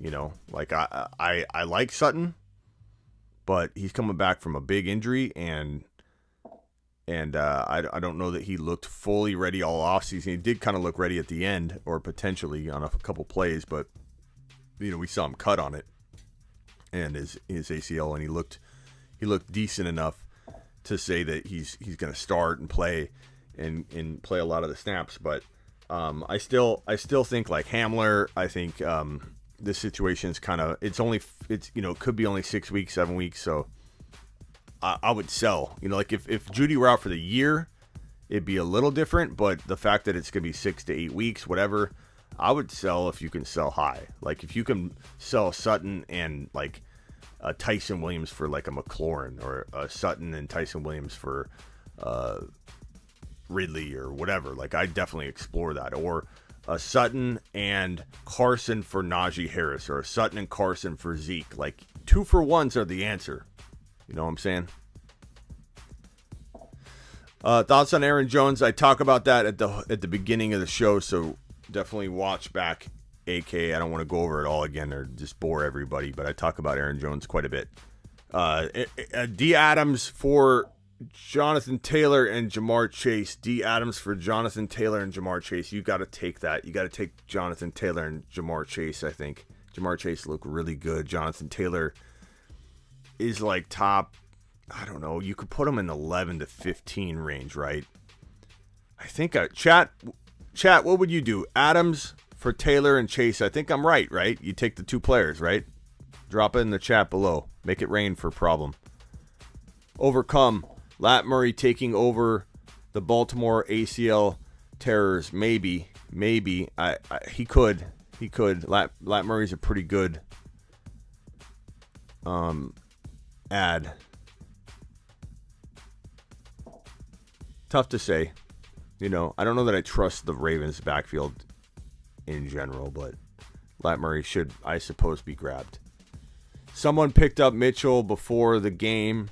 I can pick up Hasty, also Gainwell on waivers. Hasty's a little bit of like a couple degrees away from the lineup, so I would go Gainwell. Gainwell can win leagues if he gets into that lineup and becomes the Miles Sanders of the offense, and he's already going to get a lot of PPR work because he's the second best PPR back in the 2021 draft class for the rookie running backs. So I like him. Thank you for the super chat, pal. Adams. So what do we say? Adams. I'd rather have Adams.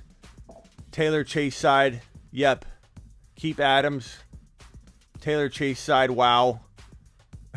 We're all over the map. I'd rather have Adams. Take Chase and Taylor. It's very torn. It's 50-50. 50-50, man. I hope that helped, but it also depends on your team, you know? Like, do you need Taylor? That's a tough one. Naturally, our door league, I had Ridley, Najee, and A-Rob. So, I posted on my Instagram, I think on YouTube as well, the Door League results for week 1. In week 2, I haven't done that one yet, but I'll put it on Instagram and on YouTube. But in Door League 2, we had some high scores, man. We had some people that balled out in Door League 2. Door League 2, I had 133. I was like in the, I don't know, maybe the top 30%-ish range of high scores with 133. We had Jug Knight, 133. The top score, I believe, was 50K Trey. 50K, attaboy. I think he had 161.46. Sarv had 130. Reckless at 151. Attaboy, Reckless. Reckless was going on nuts with Aaron Rodgers. Even blew goats for him at 3 points, but he still balled out. Imagine if A-Rod had dropped a serious stat line. He dropped 3 points. You would add way more than 150. So congrats on that, Reckless. Good job.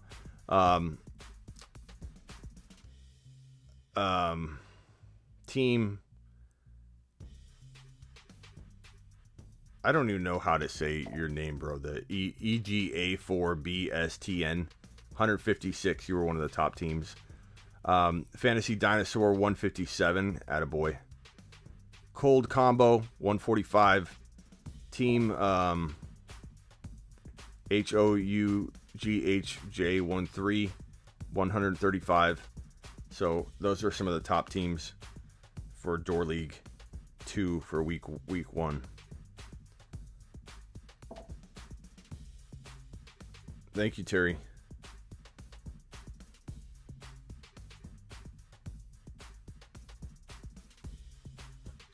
Let me see if we got any voice messages.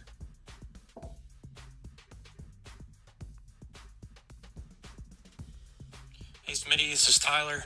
I'm in a half PPR 12-man league. Lineup is Kyler Murray, Devontae Adams, Robert Woods, Corey Davis. Running backs Antonio Gibson, Chris Carson, Myles Gaskin, Tyson Williams. I also have DJ Chark, Mecole Hardman, and Ty Johnson on the bench. Would you do a trade for trade away Murray and Tyson Williams for Jalen Hurts and DK Metcalf? Oh, that was the one we already got up here. So that was the question that you dropped. Thank you for the question, Tyler. I still feel like Chase and JT's better. I love Adams. I love Devontae Adams. But if Jamar Chase drops some good fire, and JT doesn't disappoint, you win the trade. It comes down to obviously production for everybody. It's obvious, but I just feel like JT and Chase give you I think probably a better shot, but it's close, man. It's close. Evan wants to know why you don't like A-Rob. Allen Robinson?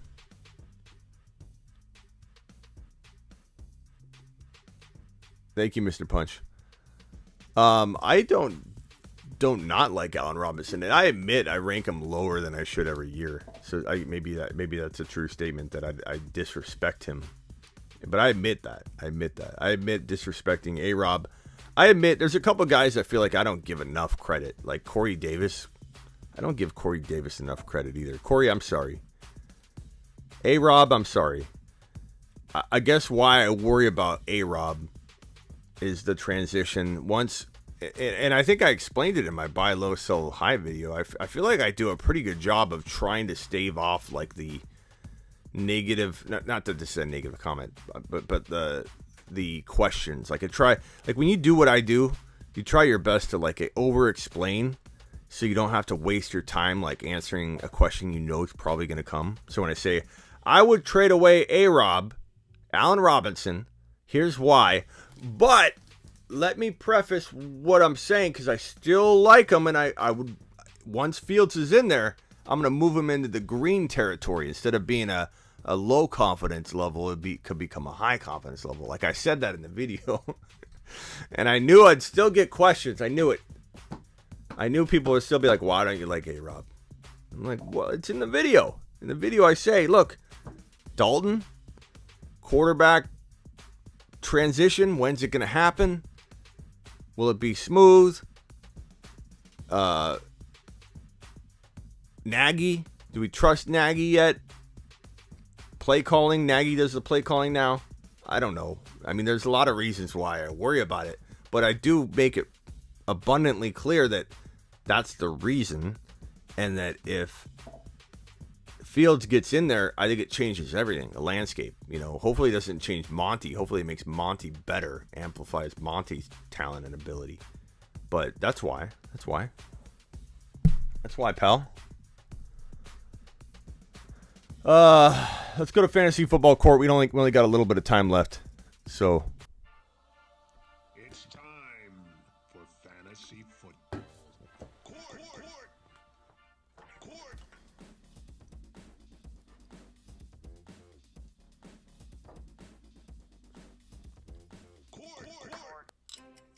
court is in session.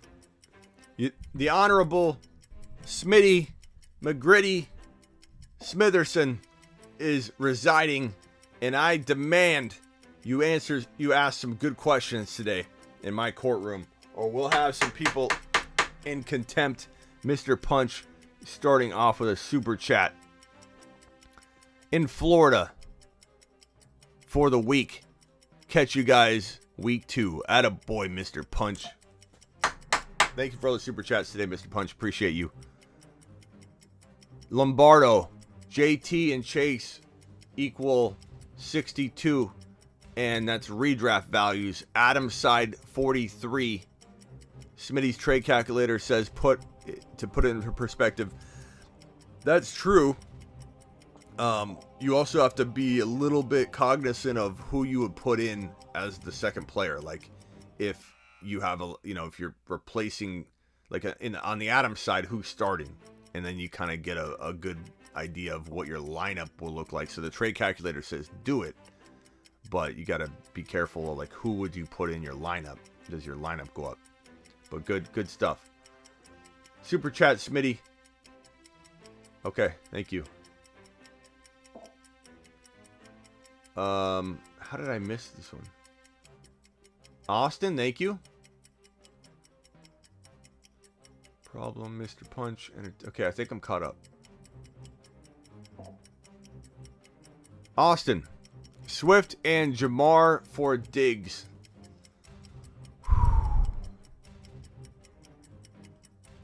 I think this is the same thing with the Adams. As much as I love Stephon Diggs, this is the same thing with the Adams trade. Like, you're getting two pieces here, and while Jamar Chase is not Diggs, he's going to deliver enough production there that you're getting this extra piece, and you probably want to go with the two players and diversify. It's hard for me to say that because I love Diggs, and it also depends on who you have, but I suppose, Swift has a lot of value right now. I would even explore turning him, but I don't know. I go back and forth on this one, even right now live in my head. I'm trying to break it down. Diggs or Jamar and Swift. What do you guys think in the chat? I know a lot of you like Swift, so Swift and Jamar Chase or Diggs and redraft. What do you guys prefer? And I'm going to put this in the corner until you guys vote. And then I'm going to move on to the next question and come back to that. Damien Harris and Mike Davis for what running back one? I mean, Damien Harris and Mike Davis, if you could trade both of them for a running back one, like Harris, I would do it. Gibson, Clyde's probably your target with this duo. I don't think you're going to get Harris, or I don't think anybody's going to freak out. Harris had a lot of carries. You could get someone to freak out in a different way, but not for Damien Harris and Mike Davis. No one's going to go buying those two guys for Najee. No one's giving up on Najee for that. They might give up on Najee in a 2-for-1 deal or a wide receiver cross position type trade. Swaggy says Diggs. Julian says Diggs. Terry says Diggs. Smooth Criminal says Diggs. Brandon says Diggs. You guys are convincing me. I'm not swaying. Yeah. I'm not swaying away from Diggs. I like Swift. I like Jamar. I agree with you guys. You sold me. Keep Diggs. It was close, though. Damian Harris. And yeah, so go after Clyde. Go after Clyde. Your Honor, I have Gaskin, Eckler, and Sermon Mitchell duo. What else should I do? What else should I do with my running back core? So Gaskin, Eckler, and Sermon and Mitchell. I would try and trade. I would explore the test waters. Explore the test waters for Eckler. Just test the waters. See what you can get. Try and get a Najee. Try and get a Jefferson. Try and get... I guess if you're trading a running back, you're going to want to get a running back. Try Clyde or Najee. Those are the two. I mean, I know it sounds like repetitive. I said Clyde, Najee, Clyde, trade for Najee, trade for Najee. But the options are limited. Like, there aren't a lot of running backs you can just go buy low after week 1. I would go try for those 2 running backs, and if you can't get them, hold Eckler, because Eckler still has a ton of value. He won't necessarily get hurt right away if he ever does, so you don't have to trade him right now. Let him blow up another game or 2, and then if you're still worried about him, trade him. Gaskin, I hold. You're not going to get the value he deserves and commands. Sermon and Mitchell, you might be able to sell for a wide receiver, like sell them as a package, a duo for go get Jefferson or Ridley or Elliott. I mean, people are giving Elliott away. It's crazy. It's crazy. Add a wide receiver to that. Can you rank these players in order for the rest of the season? Tyson Williams, Jamal Williams, Eli Mitchell. I'm going to say for now, Eli Mitchell, especially if it's Eli Mitchell and Sermon together. Eli Mitchell, then probably Jamal Williams, then Tyson Williams. But I could flip Tyson Williams and Jamal Williams. But I don't love any of those options being 16, 17, 16 game starter from here on out. I think they're all going to kind of flip around. But Mitchell is the most upside, in my opinion. Hey, Smitty, is it worth trading Chenault and A.J. Dillon for Allen Robinson in PPR? Here's a question for the guy, I forget who said that I doubted A-Rob. I go get A-Rob. Allen Robinson. Oh, it fell. I go get Allen Robinson. See, I don't hate Allen Robinson. See, pal? Can you explain to me? He's so serious when I pull up his avatar. Like, I feel like I'm in trouble. I feel like I'm gonna cover him up. You're making me feel like you're judging me. Can you explain to me why you're so high on Najee after an abysmal performance? I'm stunned. He's even reprimanding me. You're on my court. Volume, pal. Talent, pal. Week 1, pal. We're talking about everybody overreacting to week 1 on a grand scale. 40% of the top 48 players. The top 4 rounds in fantasy football, near 40% of the entire first 4 rounds dropped a dud in week 1. Harris being one of them. Harris was on the field, I believe. Was it 100% of the snaps or 90?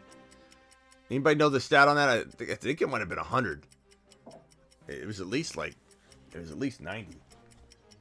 But I mean, the volume was there, the involvement was there, the touchdowns will be there, the defense is solid, the defense will keep things close enough to where I don't think he gets game scripted out. Here it is. Swaggy's got my back here. I believe this is correct. Najee played 58 out of 58 snaps. So, I think there are a lot of people that are stunned on your end, Brosum, but I think there are people stunned on the other end reading it. You know what I mean? So, like, it's just preference, pal. And I do appreciate your question. And there is reason to be concerned about anybody that dropped a dud in week 1, you know what I mean? But, like, you got to decipher what players are going to be overreacted on, what players will continue. That's why I did my buy low, sell high video.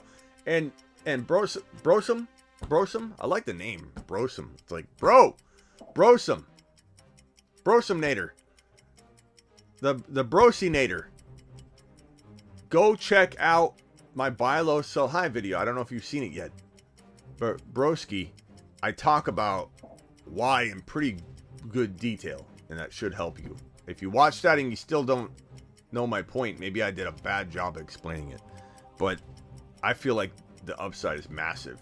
The buy low situation is real. This is a thing. Buying low and Najee right now is a thing. And it will be gone, I believe, very, very soon. I appreciate you, Broski. Brosum the Broski. That's your new nickname. That's the long old nickname. Brosum Broski. Whose nickname's longer than their real name? Brosi, that's who. And Brosi even dropped a super. Thank you for the super chat. Thanks for the reply. Dope channel subbed. Attaboy. He made it out of the court alive. Brosum Broski. Appreciate you. What up, Smitty? AB, LaVisca, or Waddle PPR? AB. Pretty easy call for me, pal. AB's a wide receiver 1 when he's being fed. I don't think we can count on wide receiver 1 production, but like if Evans goes down or Godwin's banged up, and that's going to happen, and both of them could be, I could envision both of them being out for a game. Honestly, like close your eyes. Envision, is there a chance both wide receivers, Godwin and Evans, are out the same game and AB's the only starter, the main guy? Yeah, it's probably going to happen 1 or 2 times this year. At least one of them is going to be out 3 or 4 times, I would guess, between the 2 of them. So, AB. Oh, already got that one. Thank you, pal. All right, that's going to do it for today's show. Make sure you order my tech service at heysmitty.com. Make sure you come back for the Thursday show. I'm live every Tuesday and Thursday from 5 p.m. to 7 p.m. Eastern. Hit the thumbs up on your way out. It helps the channel. Doobie says we have, or not Doobie, sorry. Terry says we have 176 people in here. And we have 128 likes, which is pretty darn good. Doobie. Why do I keep calling you Doobie? Because you were talking to me about Doobie earlier. Terry is doing his job, the bouncer of the show, getting people to like the show. Smooth Criminal, thank you. Henderson played 94% on what looks like an elite offense under Stafford. Must start as long as it continues. That's a good stat if that's correct. Pulled off a trade, Deebo Samuel, Josh Jacobs, and Jarvis Landry for CeeDee Lamb and Najee Harris. Bro. That's going to get vetoed. I appreciate all of you joining me. Now get on over to your waiver wire. Drop a wad on Mitchell, Winston, Jacoby Myers, Gainwell. Other guys to look at. I just hit the wrong button. Other guys to look at. Sterling Shepard, Terrence Marshall, James White, Gerald Everett at tight end for the Seattle Seahawks, Mark Ingram, Rondell Moore, Christian Kirk, Devin Singletary, Jawan Johnson, the tight end for the Saints, Van Jefferson, Taylor Heineke, Sam Darnold, Larry Roundtree, the running back for the Chargers, could eventually be the running back too there, and Zach Pascal are the waiver wire grabs for week 2. And so that will do it for this show. Appreciate every single one of you. You guys make the show function. Without you, I would not be here. Without your super chats. Ziggy, studio off. Without your super chats, the lights wouldn't be on in the studio. And because of that, I'm grateful. I will see you all Thursday. And I will probably be dropping videos in between. So look for that on YouTube. And follow me on Instagram at The Fantasy Football Show right here. because I drop stuff all the time. I go live like once a day on Instagram. So if you're not following me on IG at The Fantasy Football Show, same handle as the YouTube channel, youtube.com/The Fantasy Football Show, Instagram.com/The Fantasy Football Show. If you're not following me on IG, you're missing out big time. And if you want rankings, bold predictions, trade calculators, everything, get on over to sleeperu.com, which you can find also at Smitty1.com.